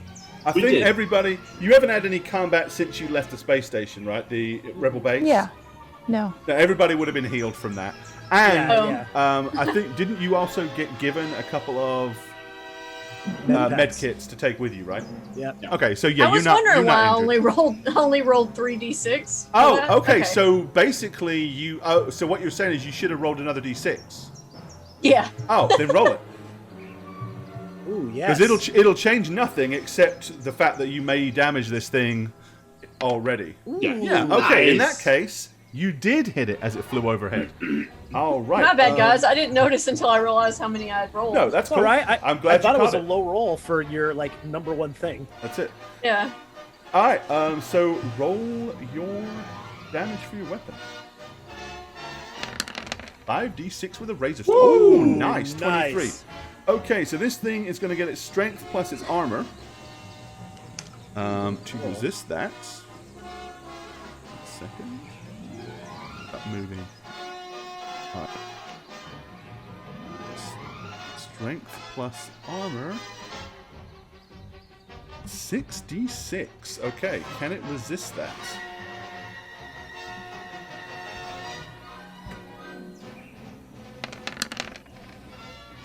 Oh, 14. Okay, so that's not enough to go all the way up, but it is enough to inflict a wound. All right, Nice. perfect. Which knocks stuff down. Alrighty, okay. So yeah, as this thing flies over, Lauren is like, and smacks into it. The razor blade initially kind of like scrapes along the incredibly hard carapace, but as the kind of pressure increases, it slides in through the carapace and does in fact wound the creature. And Lorne, as it's kind of flying above you, some icky green and kind of gooey ichor kind of drops out and splatters all down your arm and shoulder. All right, okay. So let's move back to where we were. So Kreese was aiming, Jalid, you shot and hit it. All right. Yes, and I rolled a 20 for damage. For damage. Okay, well, the good news is one of its strength dice is gone now, so it's actually only got 5d6, not 6d6 to resist it. Okay, and equal. Okay, so basically your first shot is effectively a stun. Does no real damage. Okay, the only other people that had 2 actions was Kreese and Lorne. So, Lorne, your second shot, which is 1d less. Oh, my second shot? Yep. And Kreese, your first shot, which is basically 1d down as well. 1d down. Yeah, so you're 1d less than you would normally be. Okay, so then what was the point of aiming? Well, what it does is you lose 2. You would have lost 1d for 2 actions plus an extra. The idea is to aim before, right? Yeah, that's what I did. But right? aim as your action and then shoot the next round. So aiming and shooting in the same round is basically kinda. Oh, I guess that's kind of more what I meant to do. Oh, okay. Sorry. So you didn't mean Yeah, to 'cause shoot this round. You just wanted No, to aim because this I'm round. really zeroing in on that eye. That's Okay, what I sorry. really want to hit. In that case, that gives you. So what will happen next round? Uh-huh. You gain additional dice for aiming, but you Yeah, lose a dice for a called shot. So basically, you beat a normal. evens So out. the And aim that's what I- wouldn't. Yeah, that's it. Okay, Perfect, I perfect. misunderstood you. I thought No, it's you okay. were That's aiming and ex- shooting in the same round. Cut. That's exactly what I wanted to do. Gotcha. Perfect. All right, Jalid. Your second shot did 19. No, that was a hit to hit. So, Oh, okay. Sorry. Okay. so the damage would be this. And Ooh, nice. 20. Okay. 5d6 to resist it. 4d strength and 1d armor. Ooh. And it shrugged that off as well. Damn. All right, so yeah, you open fire with your blaster rifle. Let's see, here you go. Yeah. All right, but both of them kind of just ricochet off the dome-like carapace of this thing. And that will start a new round. Okay, declare actions. So, Kreese, we know you aimed for the eye socket last round. Yep, that's what I'm shooting the eye socket this round. All right, single shot. Yep. All right, so one shot. That's going to put you at a straight up. Lose a Perfect. dice, gain a dice. So you're cool. Got Lorne, it. you are actually now behind this thing because it Awesome. flew over you. What's its backside look like? That is the weirdest question. That's a great question. Um, Slowly, please. so if you can imagine how a crawfish tail kind of tucks underneath, like when it's cooked. So Yeah, this thing following has so far. really kind of like a lobstery, crawfishy kind of tail, but it has it kind of tucked round and under, but lifted up slightly so that it's not like dragging it along the ground. It's like as a reflex, when it realized something was behind it, it kind of curled its tail underneath to create like an armored back area. To make it to where you can't like stab it under. Does that make sense? Yeah. Okay. How tall is this thing off the ground? Probably. So with the feet and all that, the body itself is probably 4 foot off the ground. All right, we're Hi. sliding under there. Okay, so you Ugh. have to go around that tail is the point, because the tail is kind of there to block off the backside. So Yeah, you're going we're to kind of getting- try to go in from the left or the right hand side. Yeah, I'm going for his soft underbelly somewhere down there that I've already messed up. Okay, all right. So arguably, we'll say you're going in this side. So Yeah, you're going to right. move for your first action and then make a melee attack for the second one. Yeah. Ugh, I'm down in here. Okay, all right. So that's your declared action. Jalad, as this thing is now directly in front of you, you are very aware of these absolutely massive, ginormous claws that it has. Yeah. Okay.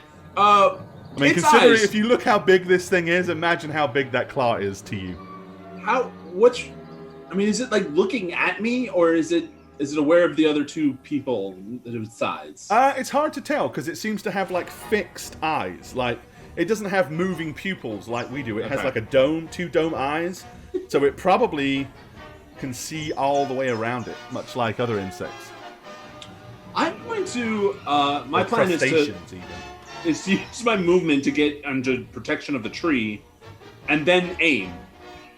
Okay, so And- your movement is to go behind this tree. Yeah, my plan movement is to get some cover between us, but then also to aim. And I'm going to be actually aiming at this part of the body, where the Okay. claw goes to the body, because if it grabs Harper, I want to be able to shoot her free, basically, Okay.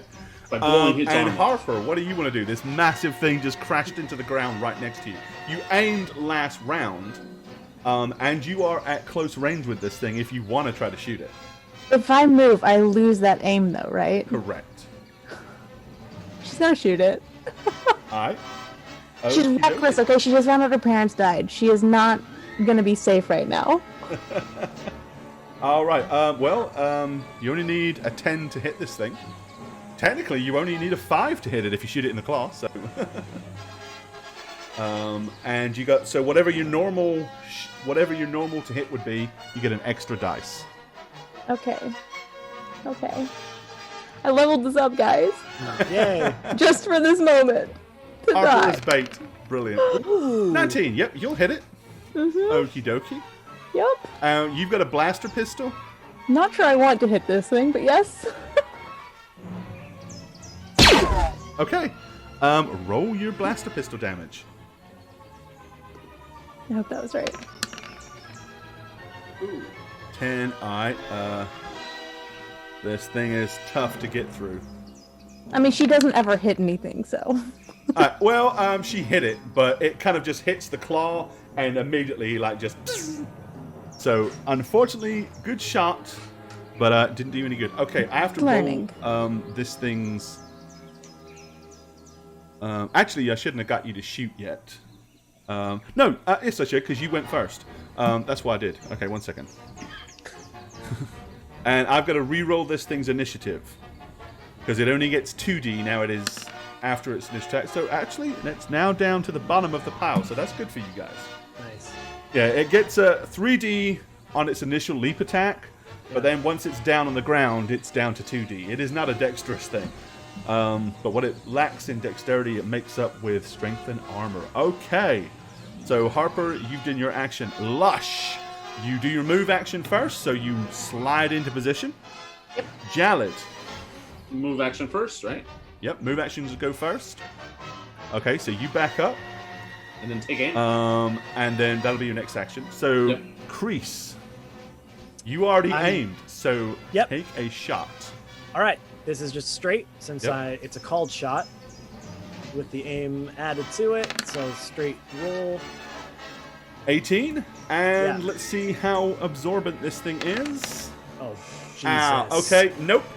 Unfortunately, your shot was clear, but it kind of, as the shot goes right towards it, it brings that claw up. It looks like it's about to reach forward, and your shot hits the claw and ricochets That's off. cheating. That's cheating. All right, and it is its turn. Okay, it is going to make.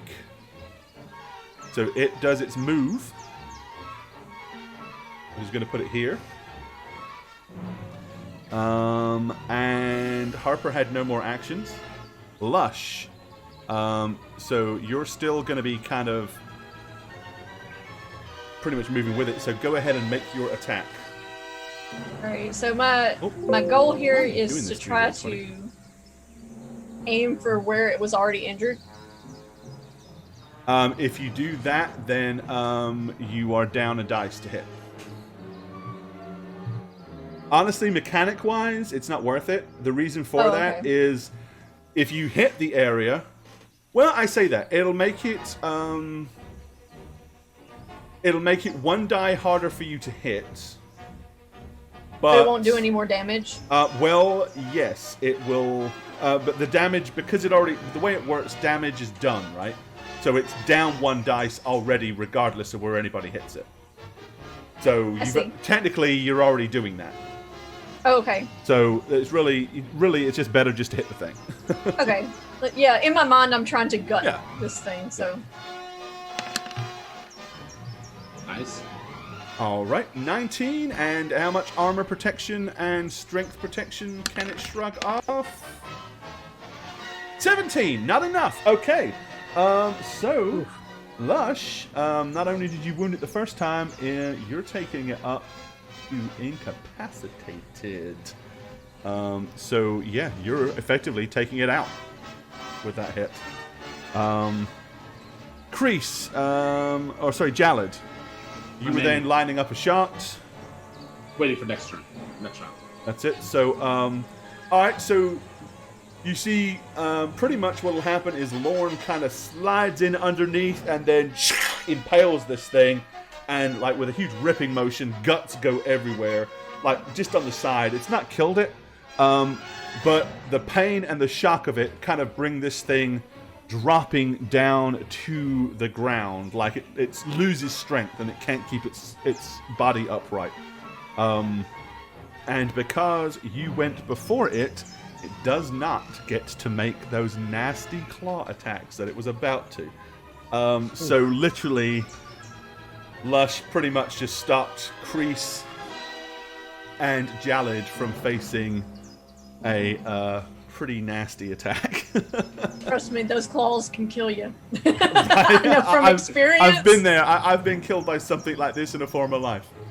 All right. Yep. Okay. You bring the huge clunking creature crashing down to the ground. As I said, it's clearly still alive, but at least for the time being, it's not able to do much. What does everybody want to do? I'm gonna crawl out from underneath this thing for one. All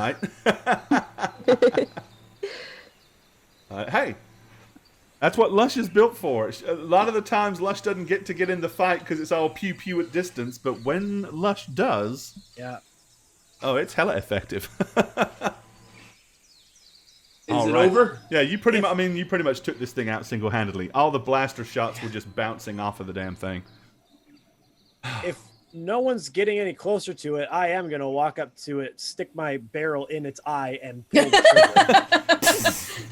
All right, you're gonna coup de grace this huge clunking thing, is what you're saying, yeah, right? Yeah. Yeah, fair game. Okay. Okay. Can Harper do it, like, mimic that after he does it? Oh, so you're gonna run over and The shoot other the one? other eye in the same way, After- same stance? After Kreese finishes. Because, I mean, Harper's been kind of following him around trying to act like him sometimes, so this would make sense. Dear God, help us.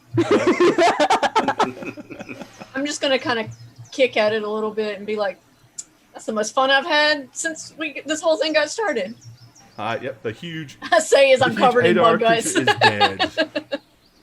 All right. Yeah. Good job. Of course. Lauren. Good job. It brings a whole new meaning now every time the wind blows and the leaves and the upper canopies of trees rustle. It's like the paranoia level now is probably through the roof. Yeah. Because literally, like when the you hear the breeze will blow through the jungle and the tree will like shh, and you'll be like, oh shit. All right. Okay. After taking out the Hadar, what do you want to do? Gonna turn around and go, so, west? I'm gonna shake the gun off of the brain Get all the goo off the matter. end of the Yeah, barrel. the goo. Kind of clean it. Yes, west. We continue. All right. Let's, and I'm gonna try to pick back up on the trail, to have All us right. pick Okay. back up on Yep. it. Not a problem. Okay. All righty. Watch the tree line, please. As I have my head down, walking All forward. right. Yeah. Cool. Everybody just book it. Carry on then. Yep. All right. So you continue through the jungle for probably close now to about an hour. The tracks are still leading in that direction. You hear some strange noises here and there. Some weird creaking from some of the trees, some rustling in the enough that you're constantly, as I said, on point and paranoid. But at this point, you know what to be looking for, so everybody's kind of keep an eye on the trees. At this point, however, I want everybody to give me a perception roll. This will be straight perception, no particular skill, just perception. Hey. Ooh, not bad. 10. Okay, cool. 14. Cool. 10. All right. Well, everybody except Jalad. So Harper and Lush, you get the faint whiff of smoke, like a fire, like wood burning. Kreese, mixed in with that, you smell that as well, but you definitely catch the very subtle undertones of what smells like some kind of cooking protein. The wind is kind of, and it's drifting towards you, like with the wind. So whatever this is directly west of you. I'm gonna kind of hold my hand up for everybody to stop, and I'm gonna turn and say, Someone is making camp ahead. Are they stupid? You think that thing could smell that? This, as I just said, you've gone about an hour after this. This is Yeah, about an it's hour about- later. Still, I don't think I'd want to draw attention to myself. Well, you have to survive and eat out here in some way. Raw's not bad. In my mind, I just. My man Jalad, 1d6 perception. We might be able to get the upper hand on who or whatever it is if we use a little bit of quiet and tact. You want me to go check it out? Yes. Do not shoot anything, please. Wait, Kreese, you really want to send a kid to scout? I mean, she got the yes, she's going. She did. She is more than capable of hiding and seeking. as humans tend to do when they have children. I'm just glad you finally see things how I have always seen things. That the child is. All right. Give me a perception Disposable? hide and sneak roll then, Harper. Hide and sneak. Hide Wait, and what did you say sneak. that she's capable? Right up the line. Disposable. I said Not even that disposable. All right. And then I'm gonna roll that against these people's Ugh. perception. GM roll. 2 1s. Yeah. The 2 5s? Yeah, but 2 1s. Yeah, 2 5s. Oh, and this is for chat. Just say you got lost if they see you. I am a kid. Yeah. Mommy, Yeah, daddy, Mom. like you're lost in a grocery store. Is this Algernon? Oh. Okay. All right. So, Harper, you slowly sneak. Oh, sorry, Lauren. Didn't mean to move you. I grabbed the wrong person. All right. So Harper, you're gonna sneak ahead and kind of creep your way forward. Okay. Once you get closer, so I'm gonna go ahead and move Harper Oh no. to the next screen. And not everybody else, My gosh. because you guys pretty much won't get to see this just yet. All right, Harper. So, you sneak up, and after probably 300 or 400 feet, working your way quietly and slowly through the undergrowth, you see some very crude-looking, thrown-together huts. There is a small campfire in the center with a clearing, and about 6 people sitting around that campfire. Now their clothing is all partially, it looks like it's made up with like animal fur and some strange armor plating that doesn't look unlike possibly coming off of something like that thing you just fought back an hour or so ago. But that's also mixed in with, like, one of them is still wearing like a pair of pants. Another one has got what looks like some kind of button-up uniform shirt, but it's kind of ripped and cut off at a weird angle at the bottom. So it's like a mishmash of actual clothing and scavenged clothing. Do I recognize any like uniforms in that clothing? No, not uniforms. That well, I Nothing say that that. I- Give me a. I'll let you give me a knowledge culture roll. Don't hold your breath, guys. I won't know anything. I don't know things. I'm 10. Yeah, no. Yeah. Nothing that you recognize. Okay. But based on their movements and their actions, they clearly haven't noticed you. Oh, good. Yeah, I rolled a 10 to your 14, so Oh, they're I was really unaware. nervous. Yeah, so I see the huts and then the 6 people. Mhm. Does it seem like there are people coming to or from the huts at all? Or any like sounds coming from there?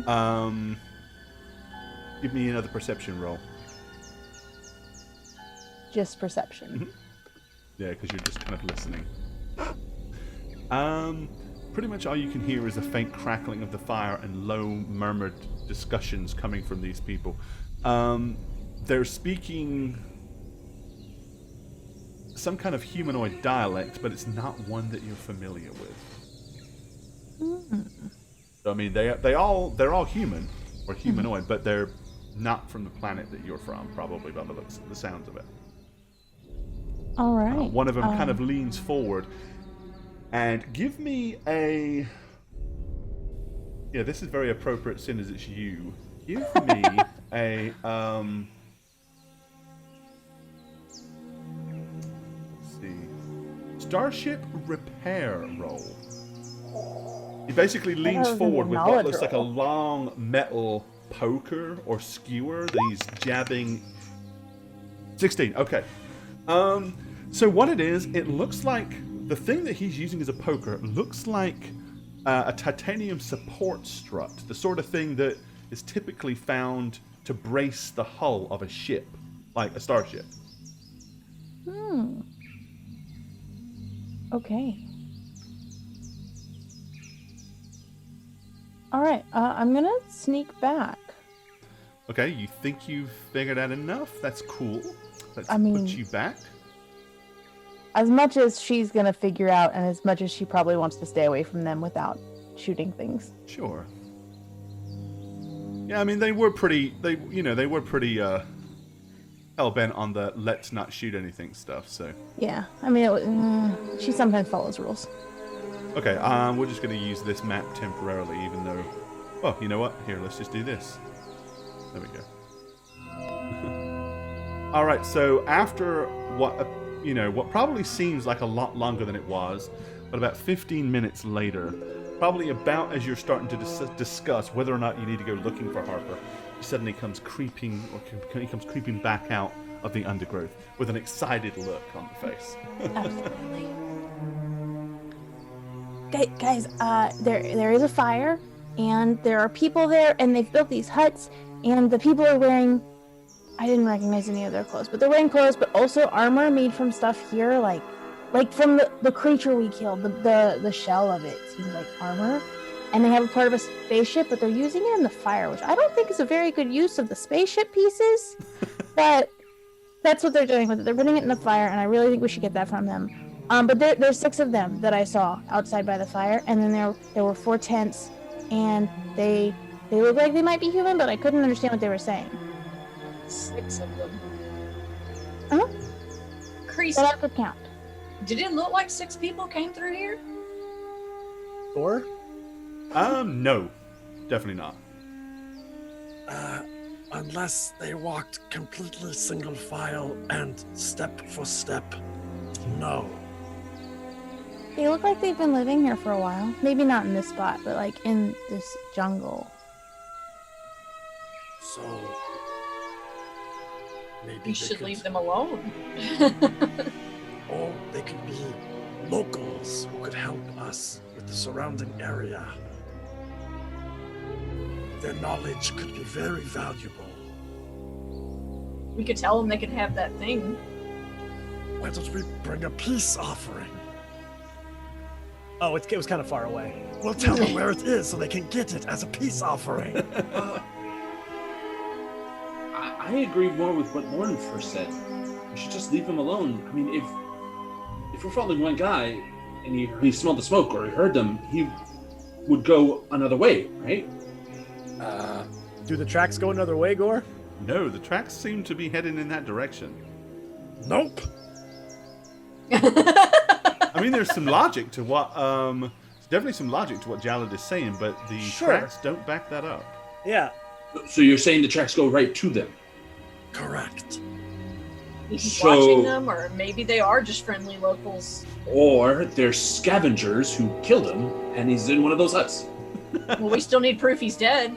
Correct. They're eating people! It's people! They're eating your Imperial. Job done. Later. Yeah. You said they were using a part of a spacecraft for In the fire. wood in a fire? No, like they were moving the wood with it. Like a utensil. Not to eat things with. So not a fork. No. Why would they be eating fire? They used it to Why are there lobsters in trees? I don't know. Maybe they're... Lobsters. They used it to move the wood so that the fire would stay bright. And we think they're going to be friendly. I don't know. That could be. I They mean, were talking, but I couldn't understand them. they sound like scavengers, and scavengers tend to scavenge. Would I have any experience of that? Unless a bit But I of could threat recognize them? is present. Probably not. Didn't think so. Scavengers are opportunists. They're 6 and we're 4. 3.5 if you Hey, don't Snugs, can you Hey. maybe bump your volume up just a fraction? Sure. Not a whole lot. I'm but- 2/3. Okay. Yeah. At least. They're 6 and we're 3 and 3 quarters. 2/3. 2/3, whatever. Scavengers are opportunists. They will cower before a showing of power. So, thermal grenade time? If not just as a tactic. We could go say hi. We could just go say hi. That doesn't sound like a show of power going up to them and saying hi. Well, I mean, if They they're might- coming to talk to us, would you want them a show of power, or would you want them to say hi? I mean, we could just ask for information. If we're gonna approach them, we can ask them if they've seen who we're looking for, Yes. Okay. and we could tell them about the giant bug carcass. Okay. Yes. So how do we do that peacefully? You just walk up and do it.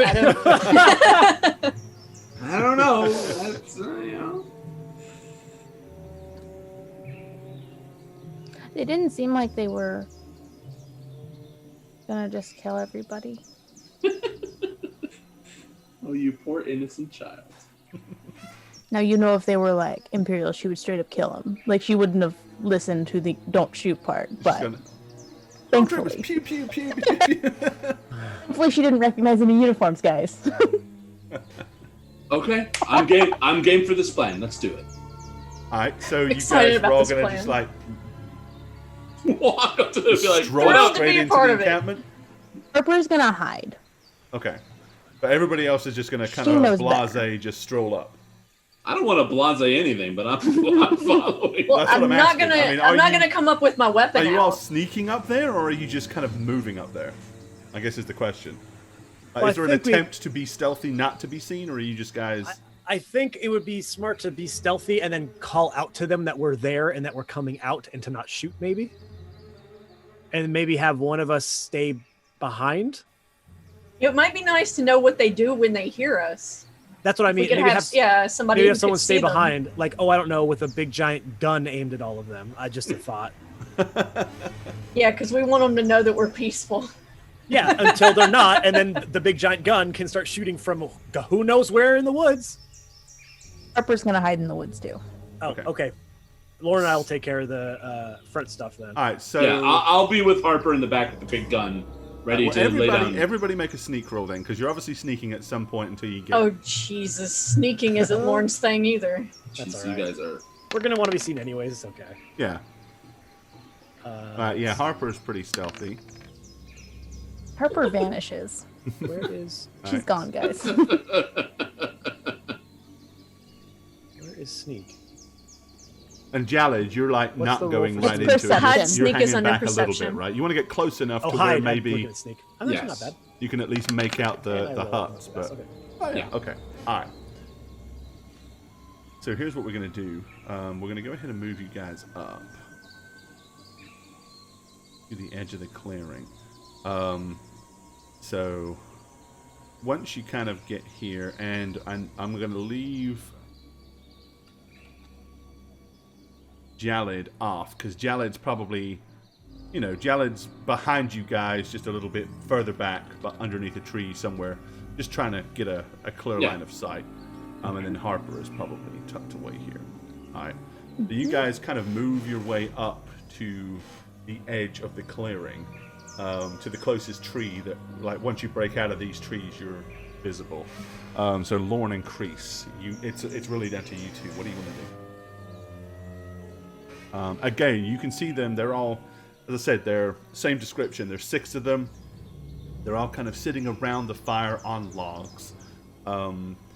It's, as I said, a very mismatch of dress. There's definitely some manufactured clothing, but there's also a whole bunch of additional items that have clearly Okay. been scavenged and made.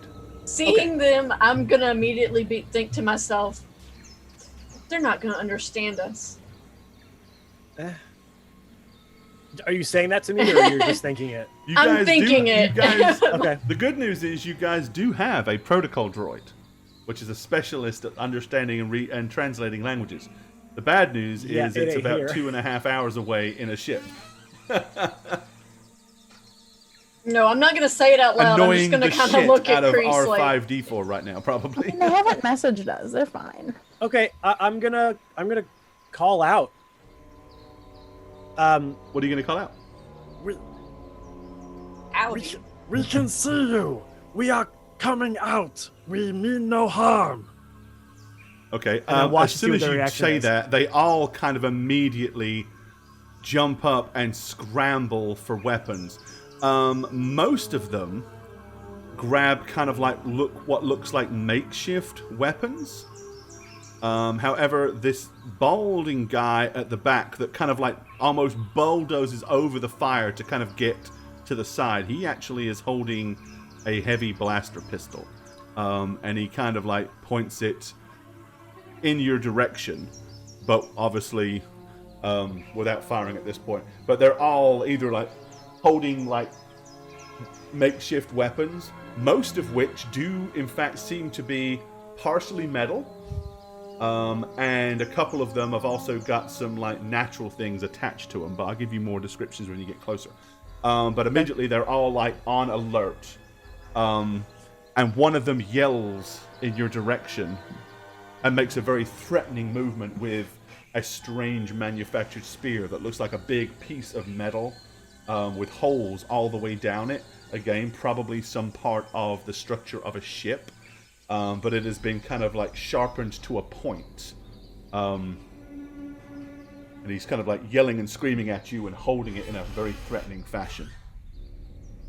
Put my hands up. Try to throw it. Yeah, I'm gonna slowly come out of the brush with my hands up as slowly as possible. Okay. You guys step out. Can Harper try to sneak around the back? So you would like go all the way round to kind of over this sort of side, you mean? Yeah, maybe go up top and end up somewhere over here. Okay. All right. Not looking. Yeah, that's fine. Okay. All right. I imagine Jalad would be pointing his weapon from over here, the top part. Okay. Better line of sight, right? Yeah, fair enough. So he'd be up there in the distance. Yeah, I mean, he'd probably get. If you're, I mean, obviously you don't want you want to be. So you're probably at 10 meters. So you're probably about 35 meters, maybe I would 40. say 40, yeah. About that. Okay, sounds good. Okay. Right, so you walk up with your hands up.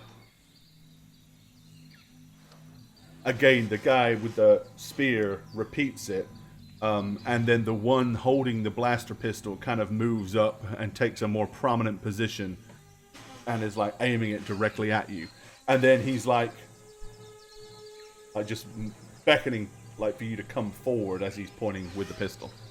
Okay, I'll slowly come forward until he tells me to stop or... Once you get to about there, the one with the spear kind of like yells something at you and then... Okay. I'll take a little step back just to show him that like I'm... Okay, all right. Not trying to come forward more. Yeah, so bottom line is you guys are both just acting very surrendery, kind of non-threatening. Yeah. Okay. What do you want to do at that point? I want to take a better look at their clothing. Okay. So again, yeah, most of them are wearing parts of manufactured clothing, either pants or shirts or whatever. It's a mishmash. It doesn't look like a particular uniform or anything like that. More like civilian clothing items. But clearly a lot of them have been torn, damaged, and they've been like either patched and repaired with what looks like some kind of thin animal fur, or as I said, a couple of them have actually got like chitinous armor pieces that they've kind of like attached to their chest area. Almost like a breastplate. Okay, I'm going to point to myself and say, Cruz. And then I'm going to point to Lorne and say, Lorne. And then I'm going to point to the, I assume, leader and go. Okay. See if that elicits they kind a of response. look at each other. The three on the front row kind of look at each other, and at that point, and you notice it's actually 3 females and 3 males, and they have all kind of by now all moved up and moved into kind of like a position, like creating a defensive line almost between the 2 huts.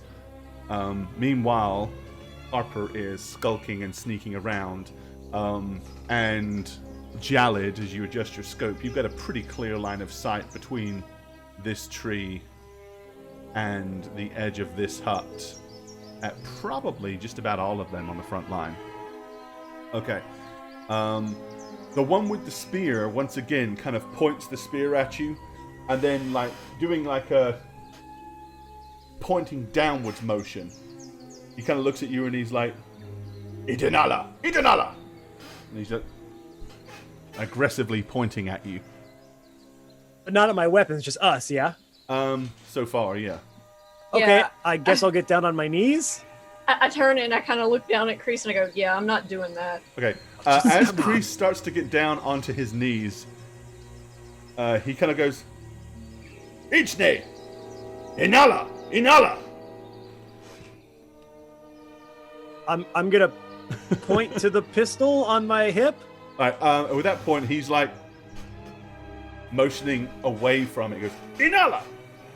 And then he like points it towards you and the pistol twice, and then Inala! Yeah. Okay, I'm gonna take it and toss it forward, but close enough to where if I did need to like go for it, I could still keep it relatively close. Alright, so maybe what, here-ish? Yeah. Okay, as soon as that happens and it hits the ground, this woman bolts for it, like to dive on it, like aggressively, like runs up and will, unless either of you do anything, she will bend over, grab it, and pull it to her. But she doesn't like wield it. It's more like she just grabs it and pulls it in like protectively, and then like moves back and then goes and hides back at this position, clutching your blaster pistol like it's a baby, like something very, very valuable, very precious. Okay. And with that, this one kind of like moves in beside her and looks at it, and they're like, oh, and all excited. Okay, do you guys want to do anything else at this point? Right now, they all seem to be very, very interested in the fact that they've just acquired a new blaster pistol. However, the one here with a blaster pistol and the one with the sharpened ship's support strut spear are both keeping their eyes firmly locked onto you guys. Communication's going to be difficult. Yes. Are you saying that to Lauren? No, I am. I mean, Lauren. sorry, I'm Lauren. saying it to Kreese. So Lauren is saying that to Kreese? Okay. When you say that, now you've actually used a full sentence.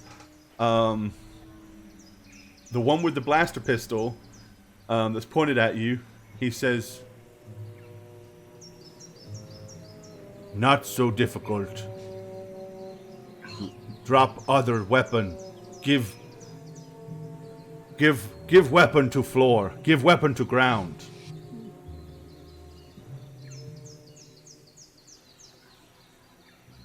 Well, we give you one.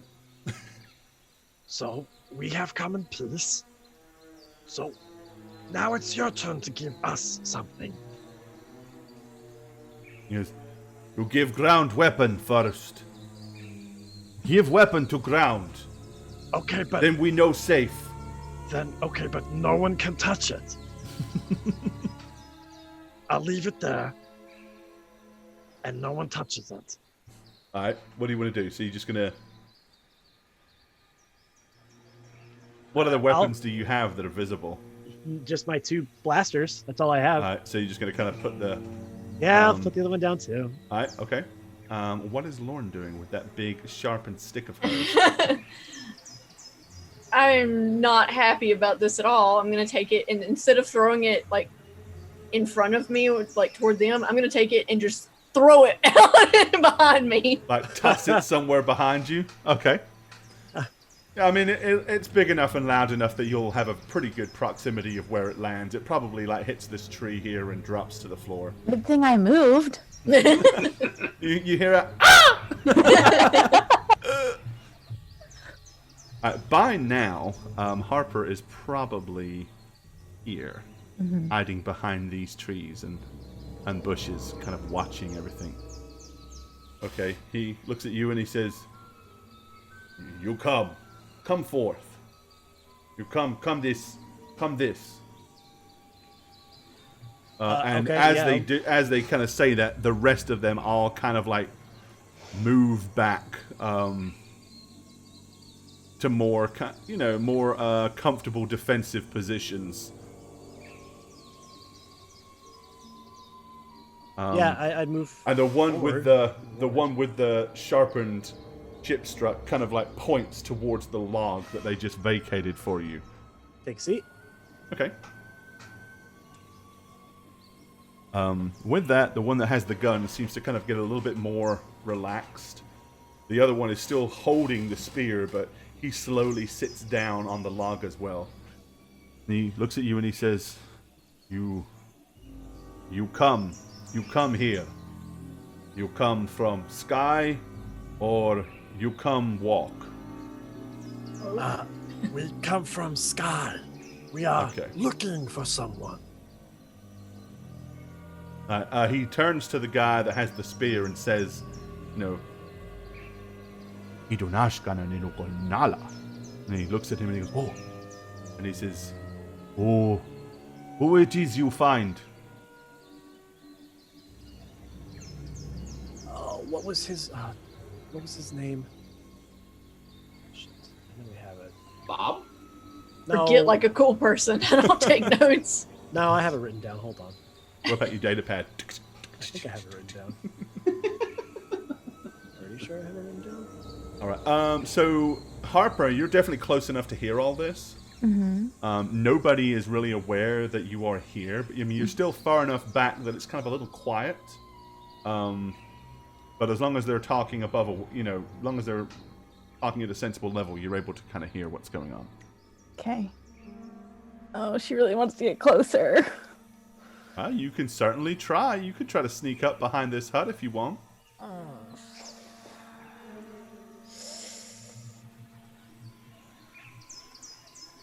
And... You want to make a hide sneak roll and try, or are you gonna? No, we're staying here. Some of them were shown a hologram. That's it. They know. Basically, they saw what he looked like, so they would identify him if they saw him. But they don't have a. They didn't give you a photograph. We don't have like a 5x8 or anything. Yeah, I think she's gonna stay back while it's still kind of calm. Okay. And if they Sounds start to get good. quiet, or if like something changes in the dynamic, she'll scoot forward. Yeah. So just if you decide to scoot forward, just let me know. Cool. Alright. Okay. Yeah. So he wants to know who you find. I thought I had written it down, but maybe I didn't. I'm gonna point in the direction we came from. They came from where we came from. We saw tracks leading here. Has someone come by recently? He kind of tilts his head and looks at you and he goes, Come. Who come here? How long?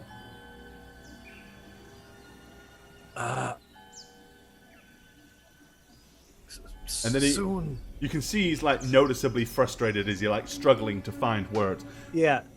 You get the strong impression that it's not that this guy is particularly bad at language. He just clearly speaks another language and has Right. rudimentary understanding of your common tongue at best.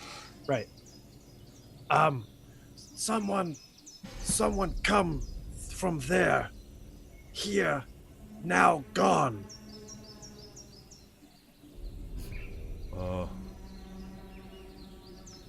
Look. What look? How look? We have no idea. I mean, you were there. You saw the hologram, right, with the Yes. image of the guy. Okay. Yes, that's right. There was a hologram of him. So, I mean, in the image, it was basically someone wearing a rebel uniform. He kind of had short, dark hair, like a thin mustache, kind of like this, and he was fairly gaunt looking. So he was like probably, on a hologram it's difficult to judge size, but maybe 6 foot or so, and pretty slight build. So I mean, Okay. you'd certainly know him if you saw him. But how Okay. you want to relay that to these guys, that's up to you. Were these people 6 feet tall that we're with, or would 6 feet be tall to them? The big guy with the spear is probably close to 6 foot. The women are maybe 5'8", 5'10". The cross-legged gentleman here at the back is maybe 5'11". This guy here is maybe the same. Okay. So they're all kind of none of them are particularly tall. They're all kind of average human build and height. I mean, they kind of match up pretty well with Jalad, physically. Okay. I mean, not Jalad. Sorry, Lauren. Lauren. Okay. And the rebel outfit was brown. What color was the rebel outfit? It was a brown outfit. It was a Okay. brown coat. Okay. Clothes. And I'll point to something that's brown around. This color. Hair. Like this. Oh, On his face. yes, yes. Yes. He Tall like you. goes, Two words. Of reassurance? 2 words sounds like first word. points up at the sky and then goes,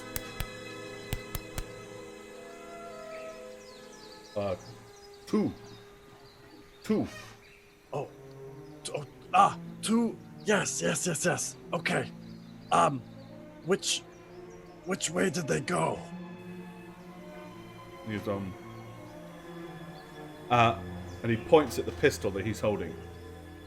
He goes, and Yes, he was here. yes, he here too. Yes. Give, And we give,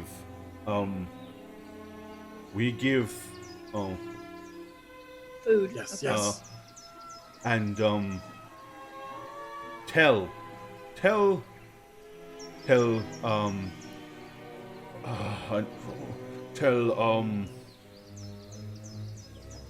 you,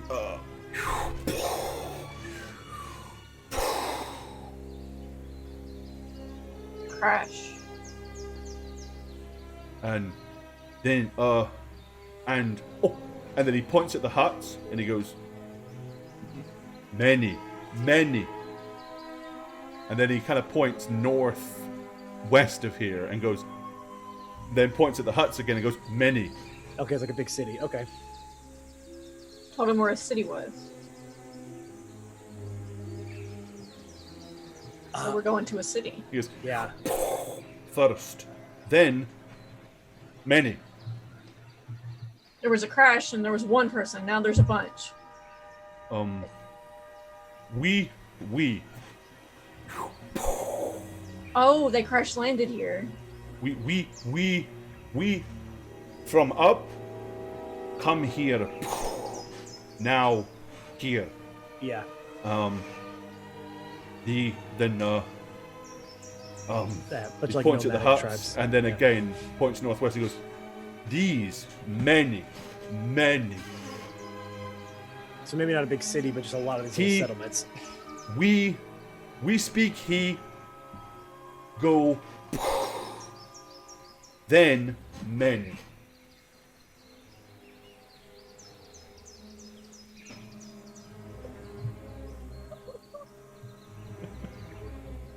Yeah, we speak he go then many.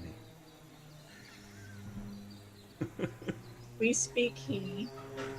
Then go many. We speak, and he points at you, and then goes, he. We speak, he. To him. He go,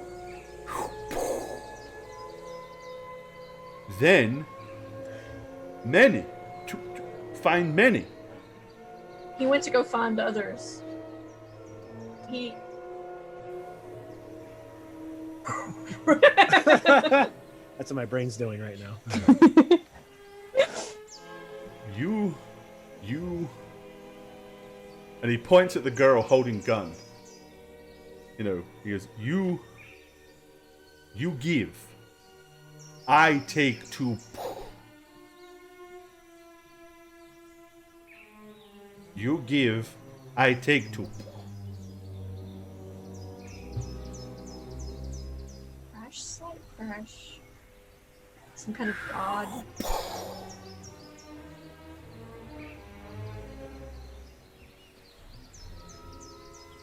A droid, What a is- droid, my kingdom for a protocol droid. Yeah, yeah.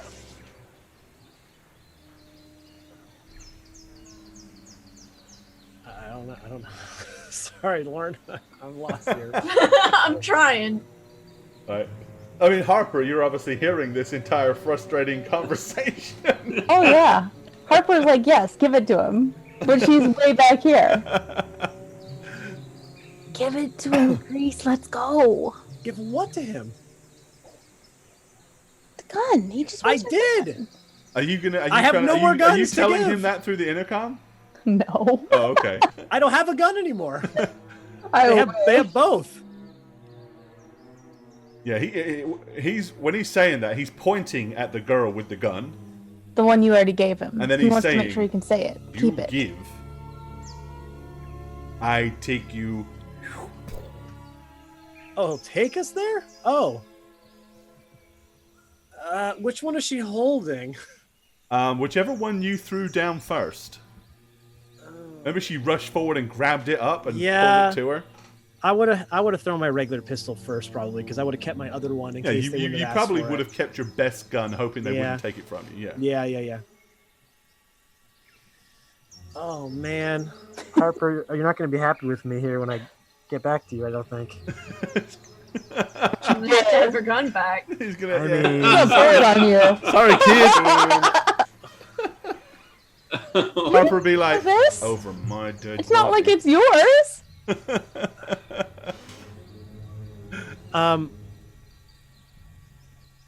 Do I have anything else that I could trade for that?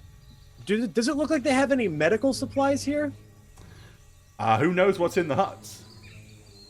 Okay, I'm gonna take out one of my med packs instead, Okay.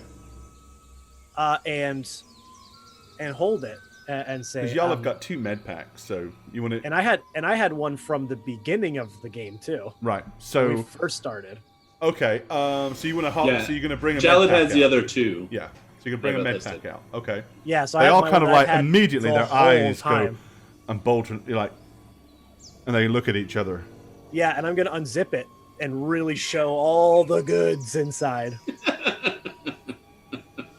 Yeah, and really display it and just say, This will heal. If hurt, this will You- heal. You give. Keep you. You give. Yes, I need that for my protection. I will give you this instead. Will help more. Give. And he points at the pistol. Give. 1. Ah. Oh. Alright, with that, really, he kind of looks I'm at gonna the hold it in group. the sun. I'm gonna hold it in the sun so it like glistens. Right. Yeah, Right. You- and I'm gonna Gotcha. point to his pistol. Say, You have that. You, Okay. you Right, need he looks and this. they seem to have a quick discussion. And then he goes, We take. We take. And then he points at the healing kit. And then he says,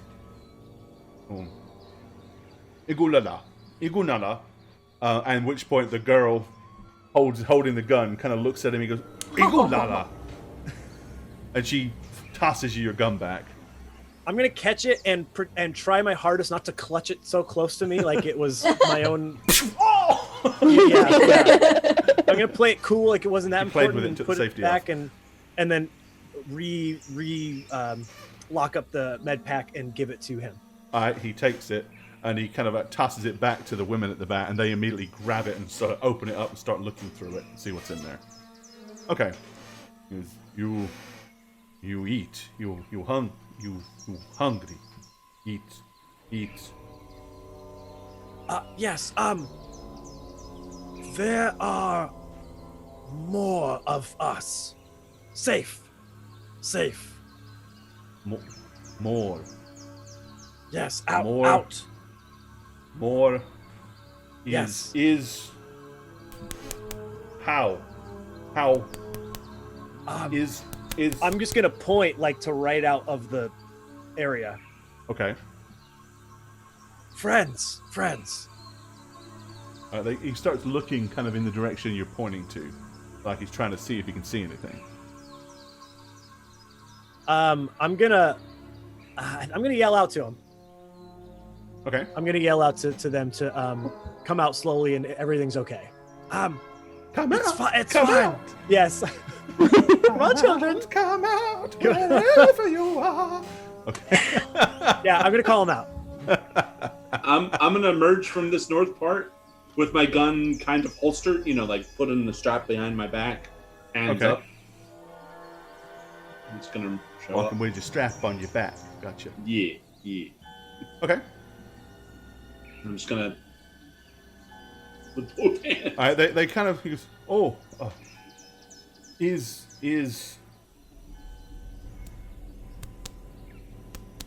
I'm gonna start doing this. Okay. Do this Yeah, and yeah. 2/3. He thumbs This up. and 2/3. And then they start looking around. He goes, oh. And then he's showing 4 fingers to the others. He's like, Can Harper hide her gun? She saw how much they wanted it, and it's already been somebody's trying to take it it's from probably her. hard for her to hide it on herself because she's so big, but you could stash it here behind this tree or something, or in a bush. Nope. I mean, you're a against 10-year-old kid with a pistol that's like this big, so it's kind of hard for you to hide I didn't it. know if she had a bag or something. I don't know. If she has a bag, she could slide. I mean, she stuff was in the always bag. carrying candy, but I figure candy and soda she could easily put in pockets. Right. I don't It's up know. to you. If you want Harper to have a sling bag, I don't have a problem with that. Okay, yeah. Then I'm Okay. gonna do that, so she Alright. can It makes put it in sense there. to me that she would, because she would I mean, pick it up does, and that's stuff. why I mean- that's why I don't really have an issue with it.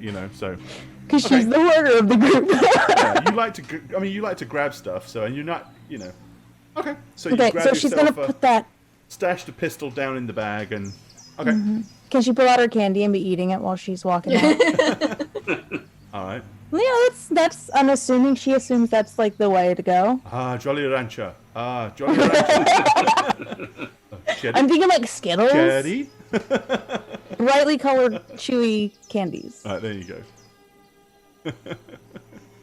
She'll be coming back from behind them. Okay. Not to scare them.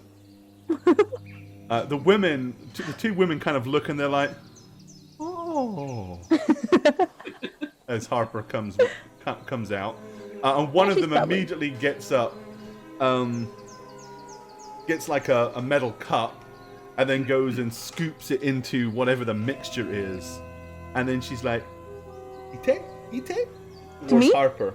Oh, Oh, maternal Harper- instincts. I love it. Harper will look at it. Does it look edible? Would it looks like something she would eat? It's kind of like a brownish looking broth with clumps of some form of meat in it. People! And maybe some root vegetables. Soy the green. Oh, yeah. She'll take it and she'll smile Okay. and then go sit down. All right. Yeah. What do you want Harper to sit? I would get up. I would get up for Harper. Okay.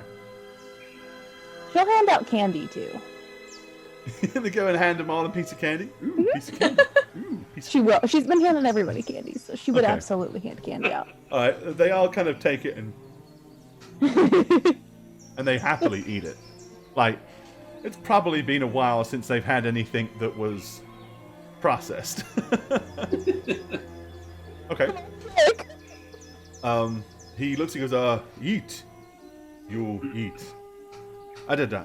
And then he kind of points to one of the women and he goes, eat. And so basically they get more cups and start scooping it in the substance and offering Oh, they're so nice. I'm so glad we didn't run up on them. offering each of you a cup of whatever this is. Harper's not gonna eat it first. Space gumbo. I am going to be eating happily.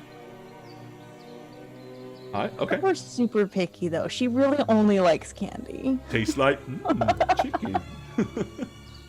Alright. Whatever the protein is, it's very the protein I know what itself this is is. very kind of it's kind of lean, but it's kind of almost gluteny. Very got a weird kind of spongy texture to it. But it's not terrible. It doesn't taste bad. Tastes like lobster blood. Jaled's just gonna go, mmm. And a finger pops up in Jaled's like, whoop. With an imperial ring on it. Oh! Job's done. Yeah. We got proof. Let's go. Yeah, so... All right. No. Yep.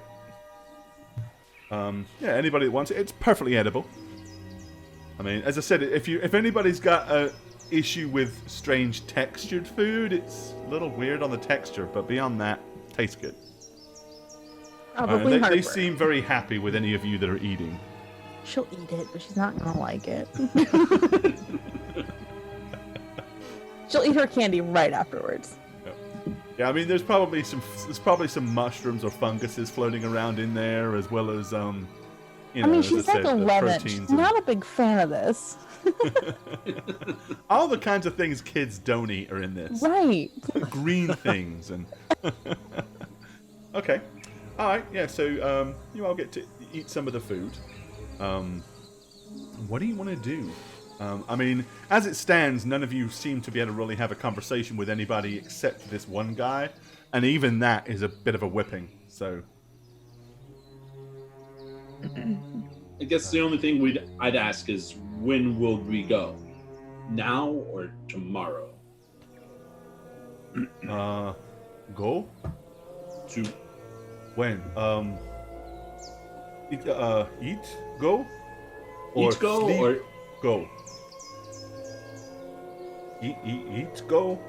I think he's leaving it up to you. He's asking. Yeah, he's no, asking I you. know, and I'm gonna look to everyone and be like, do we know when the sun will set here? I mean, it's starting to get dark, so presumably it's setting. I mean, it's not dark. The sun is below, you know, the tree line and stuff, and it's beginning to kind of like probably evening for this planet. Yeah, judging Early by what we just got attacked by, I think it might be a good idea to not go out there at night. So I would say, We sleep and then go. Leave go. Yes, sleep go. Um, Can I pull out my comms and try to message back to the ship? sure, absolutely, Can I get my droid on there? absolutely, Six? I absolutely. think this might be helpful. And I'm gonna have C6 tell him that we said thank you for the food and for helping us. I'm gonna hand him the comm piece so that he can hear him. So you're gonna ask C6. To relay that to him, yes. Okay. Talk to him. Make us. So did look you ever good. decide how C6 was gonna sound? Because you were gonna kind of like Yes. fix his No, you did a random thing, and it was a really deep voice. It was kind of scary. I don't remember it though. Was We gave him a box, and it was just a random one I found, so it was a randomized from you. Okay, I don't remember what That's fine. You what I can did just with make one him. up. But it was a deep voice.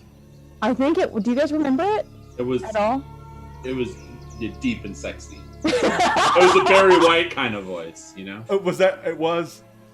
Honestly, I don't think it was, but we're gonna say that it was because I want to Okay, hear if, this. if it wasn't, then that's what it is. Okay, so C6 is. He goes.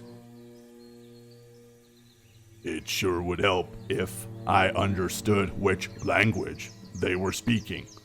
You Get can them talk to him speak. and find out. And then I'll try to get the guy to talk. I'll be like, Why don't you hold down the comm button and ask them to speak? okay. So I'll hold down the button. I'll be like, can you guys talk a little bit? I speak, yes. Everyone. Everyone.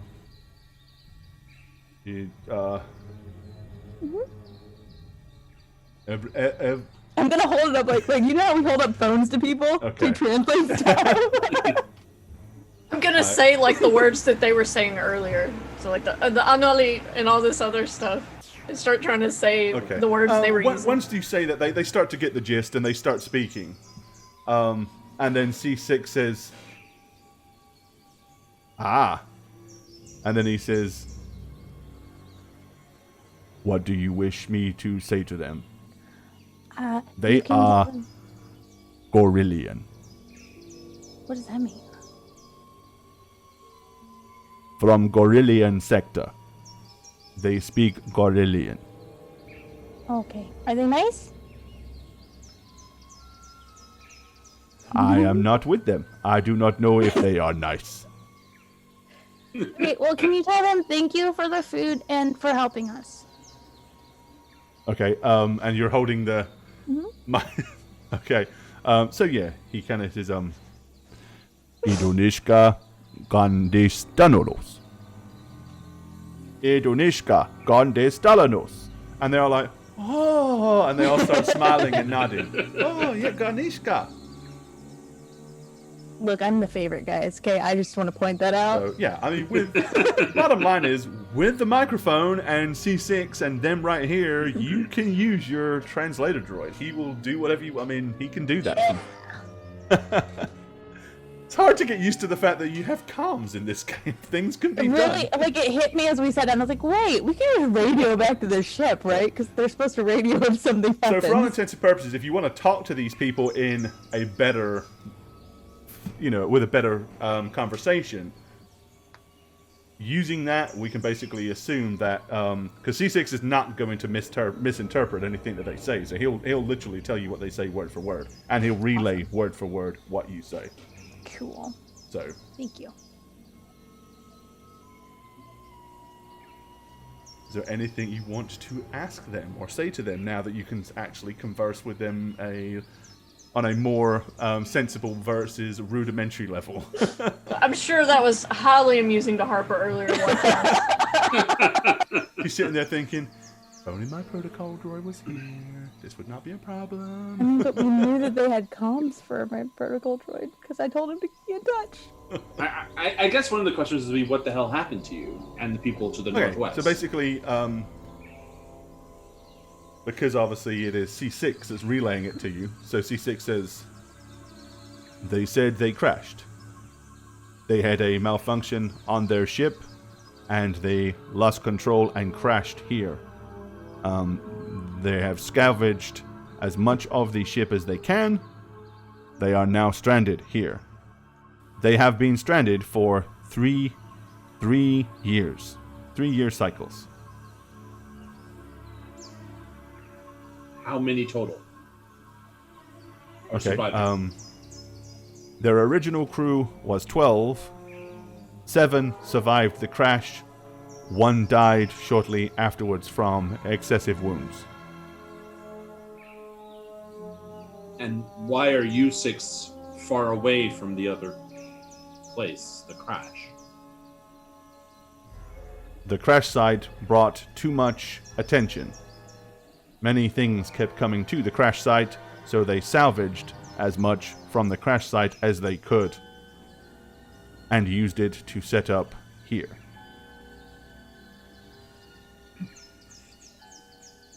So this person we are looking for wanted to go to the crash site. Yes. They led him first to the crash site and then told him of the location of a larger settlement to the northwest.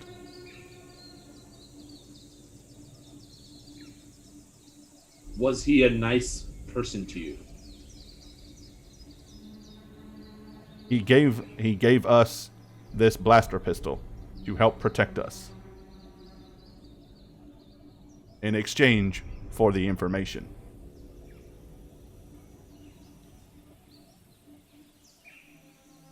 Anything, Kreese, Lauren, Harper? We need to find him. We take them with us? All of them? I mean, on our ship. They can go wait on our ship until we're done. I mean, rescue them. No, they didn't want to be here. And there was that big thing that tried to eat us. I mean, I guess if they wanted to get off the planet. And then what? They can go somewhere else. They could join the resistance. We're not recruiters. Why not? I'm not being paid to be a recruiter for the resistance. I'll give you some candy. Oh, okay. I'm Would just you do gonna. it for a? Would you do it for a Look, creepy he's looking snack? really grumpy, so she's definitely giving him candy. Yeah, I'm looking very grumpy. Especially at that sentence. I'm just gonna. We are not paid babysitters. We are mercenaries. I'm not a baby. I wasn't talking about you. I am not a. Ah, I'm not a paid bounty hunter or mercenary. I'm a pilot. Newsflash, yes, you are. Well, I'm also a pilot, and if we have space, we could take them with us. Okay, Harper's gonna dig in her bag and she's gonna pull out Bus ticket. 25 credits and put them in your hand. I thought you were gonna say 25 pieces of candy. Like it was some exorbitant amount of like This is monetary all value. She doesn't My have whole much money. stash. Put it. That's half of what she has, but she's All right. not showing you that. You're gonna see. Okay, you're gonna see Crease break a little bit. Just What if they become a liability to the mission? They look like they can fight things. What if the choice comes down to them or the mission? What if that choice comes down to you or the mission? Then you should complete the mission. So at this, I'm gonna take the intercom, Mhm. and so it's an R5 unit, right? I mean, R5. You're talking to C6. You're a repair droid. C6. My. Oh yeah. Okay. Yeah. You're not talking to that R5 unit. So I'm gonna into the intercom say C6 relay this information. Okay. The man that they helped destroy a whole planet. A lot of people died. He's a bad man, and we need to stop him. So that's what I'm gonna have C6 translate to these 6. Okay. He tells them. They says. They want to know if you work for the Empire. Are you part of the Empire? C6, is that something that they would like us to say yes to or not? No, okay, as soon as he says that, I'm just gonna straight up just say no. Okay. Loudly. Yeah, Harper's not gonna let you play the game either. Oh no, I just wanted to see if Oh, I know. Okay. Yeah, but Harper's not gonna be associated with them right now. Of course. So yeah, okay, so Lauren says no. Okay. He says. They want to know the man that you are looking for. Was he part of the Empire? Yes. He says that 2 days ago is when he took them to the crash site. They do not know why he wished to go there, but he seemed adamant that there may be something at the crash site he could use. He also mentioned that if anybody came looking for him, that we should be sure to take them also to the crash site.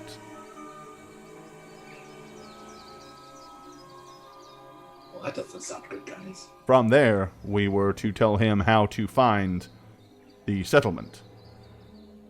The settlement is half a day to the northwest, on the edge of the tree line.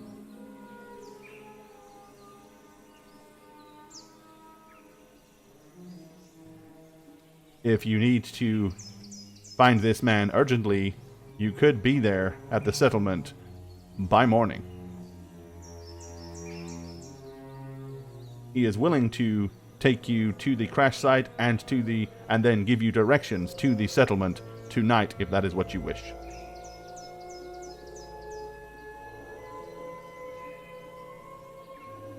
You can look at Kreese. You still want to sleep through the night? Again, from what we encountered earlier, I can only imagine what lurks at night here. Maybe ask him if it's safe to travel at night. That's They what I would was know. thinking. All right. Is it safe to travel at night? He says, safe is a relative term. Safer? Travel day than night? They have learned to travel at night with stealth. if you are capable of being quiet. If y'all can keep quiet. If y'all can keep quiet, y'all. I'm not quiet, so we sleep then go. If that is what you wish, they are fine with taking you in the morning. Yeah. Okay, I guess that's what we're doing. Yeah. Are we taking him with us?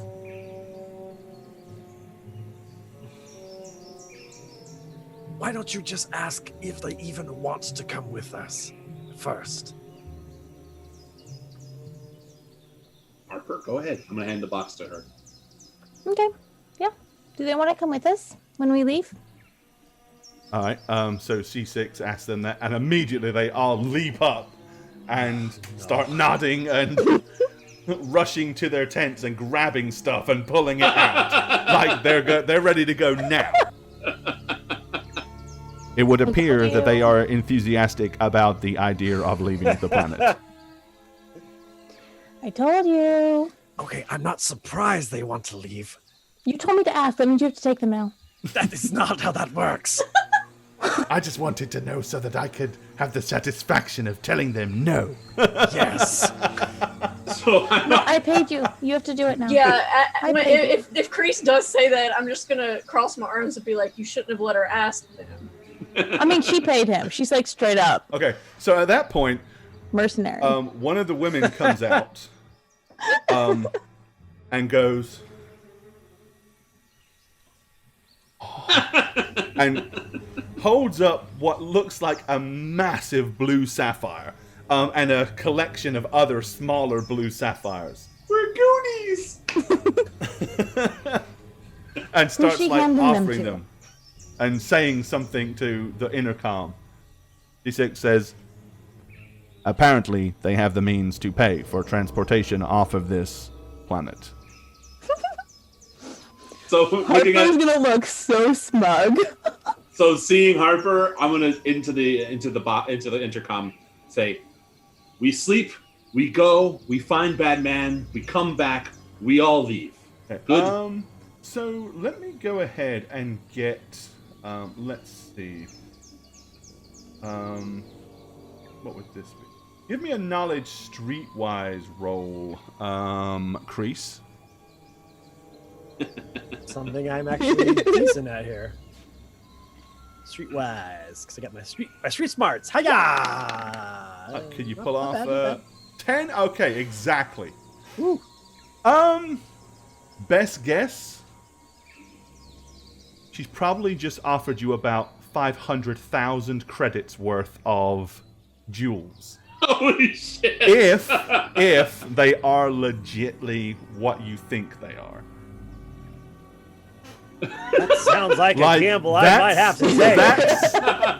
That's the sort of money that could actually go a long way to buying you guys your own ship.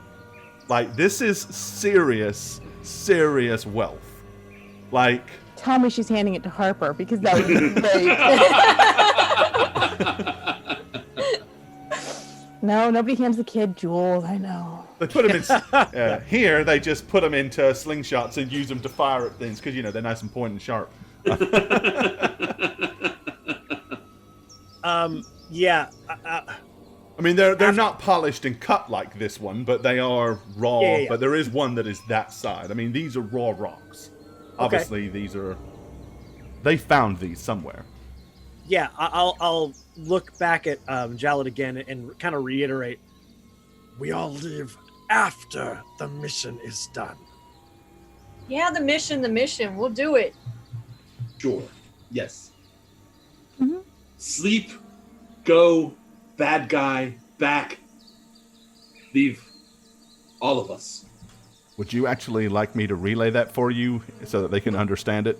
You Yes. do realize you have a Yeah. protocol droid, do you not? Yeah, no, I forgot. I'm sorry. Okay, Harper's giving wants a smug face and distracted me. So what do nobody you wants actually a want to snotty say to him? droid. Basically that. Like we're So gonna basically sleep say, look, we're tonight, going to sleep, then do we're our going to mission, go and take care of this, and then we're going to come back here and we'll all leave. Is that what you're trying and to we'll say? all go to the Atreyu together. Yes. Right, so your intention is not to take them with you on the mission, but to come back and collect them. Take the one guy That's who's going to lead. leading us, Okay. right? Yeah, it's just going to lead us, right? All right. yeah, they need to prepare pretty to much empty out this hut for you guys to sleep in. So you can get a good, comfortable night's sleep. Nobody's going to mess with you, especially not now that you're suddenly their saviors and someone that can actually do something. And bright and early the following day, this guy with the pistol is going to lead you north of here to the crash site. Okay. Okay. All right. So Yeah. you can book it towards the crash site if that's what you want to do. And if you want to ask him anything on the way, you can do so. I don't think I would. I just want to get there safely. All right. Okay. Yeah. Well, during the day, it's not too hard for him to get you to the crash site. So let me go ahead and put you guys there. Do. I'm having flashbacks. Oh, I know what too. I just suddenly thought about that. You see it, right? Yes, I do. I do. Oh, what specifically are you talking about? This that- is reminding me of the where the lizard people and stuff were Like in those like weird clicky alien predator Yeah. things that were like stalking you guys around the big the dirigible when you found the big crushed dirigible. Yeah, that. Yeah. Yeah, if I hear a In wolf D&D. howl, I'm done. I'm out. Yeah, that. Okay, right. So you show up here, and he kind of points. You can see what looks like the crash site of a small civilian transport. Both the engines are off to the side. They're kind of busted and ripped up. This thing has been significantly gutted. I mean, they've done a number on it. There's not enough here to possibly ever put back together. There's like most of the structural supports have been taken. That's what they use to make the framework of the huts, to make their spears, all that sort of stuff. And bearing in mind, this is just the bulk of it. There's clearly a lot more of this ship scattered, probably for a mile or so to the east. And he kind of points. This is where we come down. Here we stay first. For 3. Things come, danger. We must leave. Only come back to take.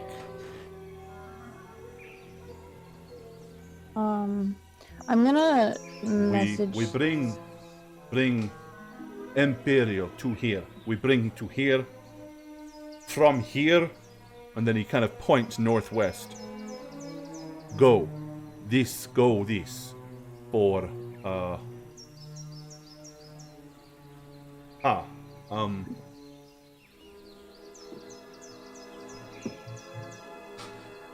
Okay. I'm gonna have C6 ask him where the man, what the man looked at the crash site. Like, where did he go Okay. and what was he looking at? D6 says he went all over the crash site looking for something or some things. He says he rooted around in mostly the interior, left some things behind, and then asked the directions to the settlement. He then showed him to go northwest, about half a day. He left some things behind. What do you guys think that could be? We go see what looks more recent, not old with age. Yeah, Harper will go check it out. Okay. Hey Gore, just to let you know, I have a phone call to make at 8:30 for my time, so just want to give you around that time. So what is that? That's 10:30 here, right? So Yeah, like, so normal couple- finish time. couple Okay, minutes. that's Yeah, perfect. yeah, we're please. Sorry, I we're just- right where I'm about to No finish problem. things up. Okay. It was So gonna you guys- explode. Yeah. Do you guys go over and take a look? Not me. Yeah, I mean, clearly, you know, you can climb over the framework and into the structure, and there's a lot of junk and stuff laying around inside there. That's all like, there's wiring and pieces of broken circuitry and all kinds of stuff. Anything that looks like it doesn't belong with this ship? From where you're standing, it's probably, you'd actually probably have to kind of climb up and get in there Alright, to be able to I'll really climb see. in there. Or at the very least, you have to climb up onto the structure and look down.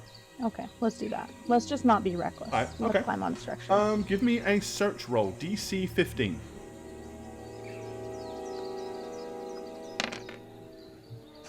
I never did that twice on accident. It's hard to tell because mixed in with this, there's a few broken. There's some broken cutlery. There's some like damaged trays and stuff. I mean, there was obviously some personal effects that could have been brought. It was a civilian transport, so. I mean, yeah, there are some things in there that are not part of the ship, but not necessarily anything that you can see that's like, oh, that shouldn't be there. Okay. Does it look like any of the electronics are working? It looks doubtful. I mean, it doesn't look like anything works. How far gone it is, you know, there may be some of it that's salvageable for use for other things, but nothing clearly works off the, you know, off the cuff.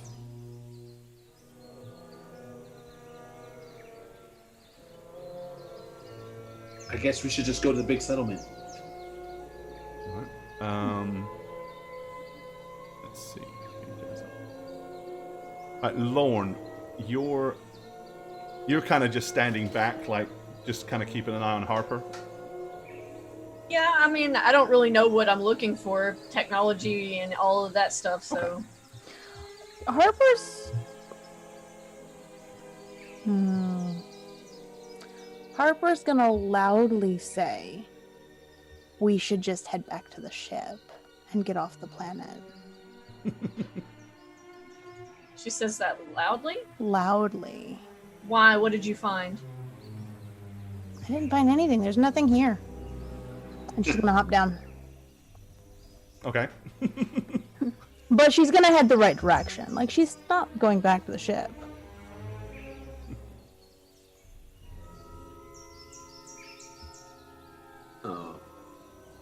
Yes, let's get off this damn planet, and I'm gonna follow Harper. I think I know what she's doing. She has no idea what she's doing. Okay. But she absolutely thinks that if they left something, they might have left like comm pieces. Well, that's what I think Oh, you're like there thinking. might be. Okay. Yeah, like they might be eavesdropping to see what we're looking for or what we could find. See, when she says give- nothing, we should just leave, and then I'm gonna step up and take a look down at what she was looking Give me a at. search roll. Watch, you're gonna find what I missed. Oh no, it's like not gonna matter. I'm just still gonna be like, I don't know what the hell is happening right now. Oh, so close. 13. See more Yeah, than I I mean, do. from standing up here, just kind of glancing down, it's difficult to kind of really see because it's kind of shaded and darker in there. I mean,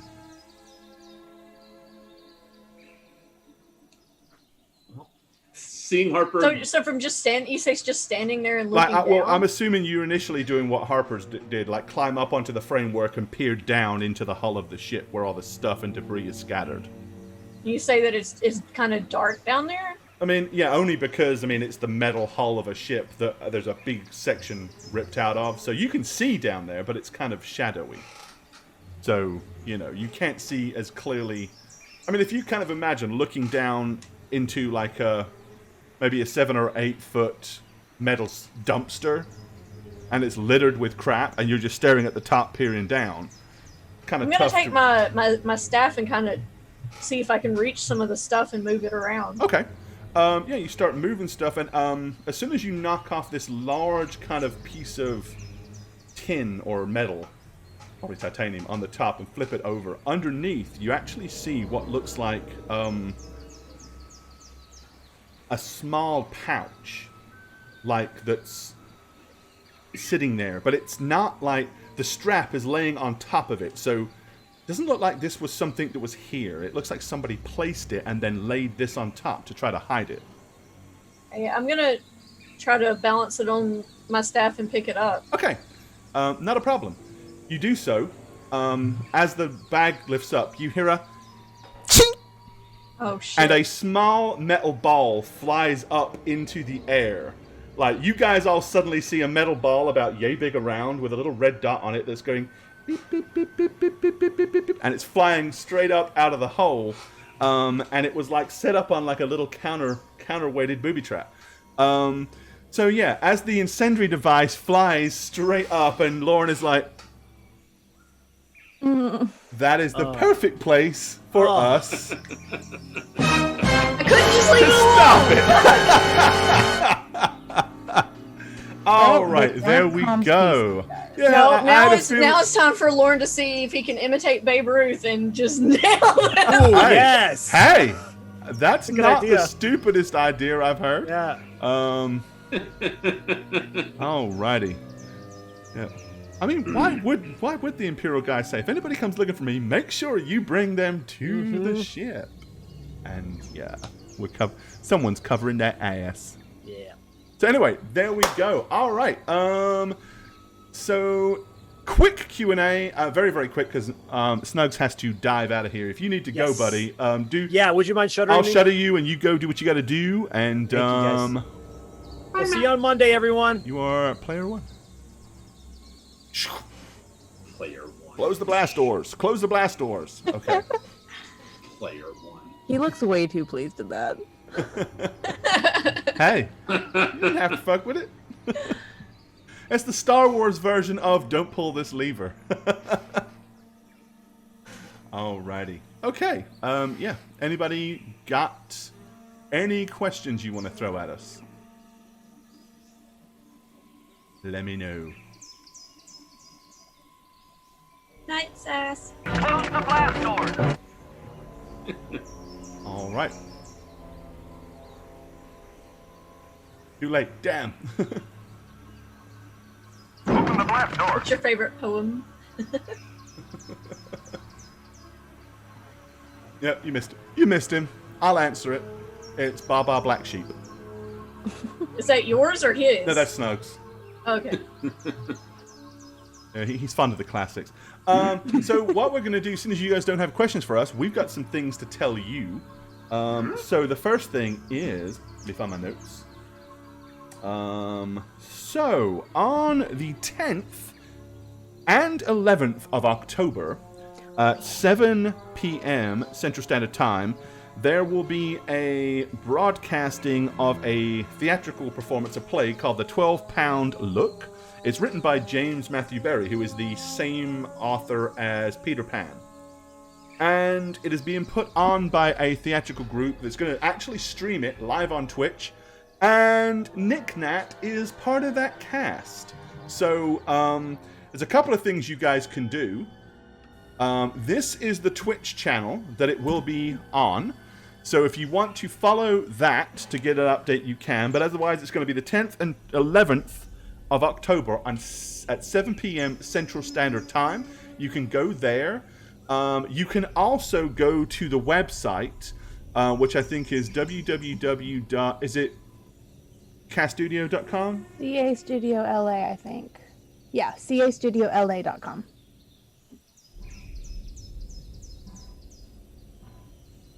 And you can go there. I don't know if that's... RSVP. Does that work? Yes, that works. And you can RSVP there, and then it'll send you... there you go, she typed it properly. So you can go there and RSVP to attend it if you wish. But if not, you can just log in and watch it live on Twitch. I recommend you go... If you go to the... CAStudioLA.com website, you can find out a bit more information and choose which one of those you want to hang out to. So yeah, check that out. 10th and 11th of October at 7 p.m. CST. Also, Spook, if you didn't know, is pretty much running a pretty active live streaming schedule now. So I'm going to let her kind of tell you a bit about that. So if you go to my channel, I have my schedule there. Also on Twitter at Dragon Spooker, you can find what I'm going to be playing and when I'm going to be playing it. And I keep everything pretty up to date on Twitter, like if I have to cancel last minute or push something back. The only biggest thing that's coming up is this Sunday. Usually I start to stream at 7, which we're going to do that. We're probably going to play Among Us with the community for a little bit. And then at 8 p.m., we're going to watch Battle Royale in my Discord channel. Originally, I was going to make it just for subscribers, but I decided that this time we're going to do followers and everybody else too. So if you want to watch Battle Royale, the Japanese film, it'll be subtitled. We're going to watch that at 8 p.m. Central Time this Sunday. It's a great movie. I love that movie. You can get the information of that by joining Spook's Discord. Do you have the info for your Discord, or is it just... I am a noob and I don't know how to do that, but I'm able to invite anyone who's not subscribed. Okay. Like if you are subscribed, because I know there are some people in the in chat that are subscribed but aren't on the Discord. If you have your Twitch connected to Discord, then it should automatically let you join the Discord and automatically give you like allowances to everything that you should get as a subscriber. Perfect. There you go. So yeah, all that good stuff coming up. Monday, back to Dungeons and Dragons. And of course on Monday, there'll also be a new episode of New Crits on the Block.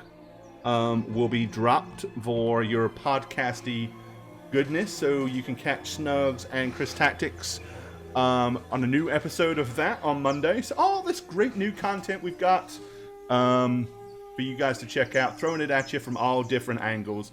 Other information that we can give you, we've got, it probably will not, almost definitely will not be streamed live, but Shagget has a one-shot that he's working on, where everybody plays Halflings, which is going to be called A Small World, I believe.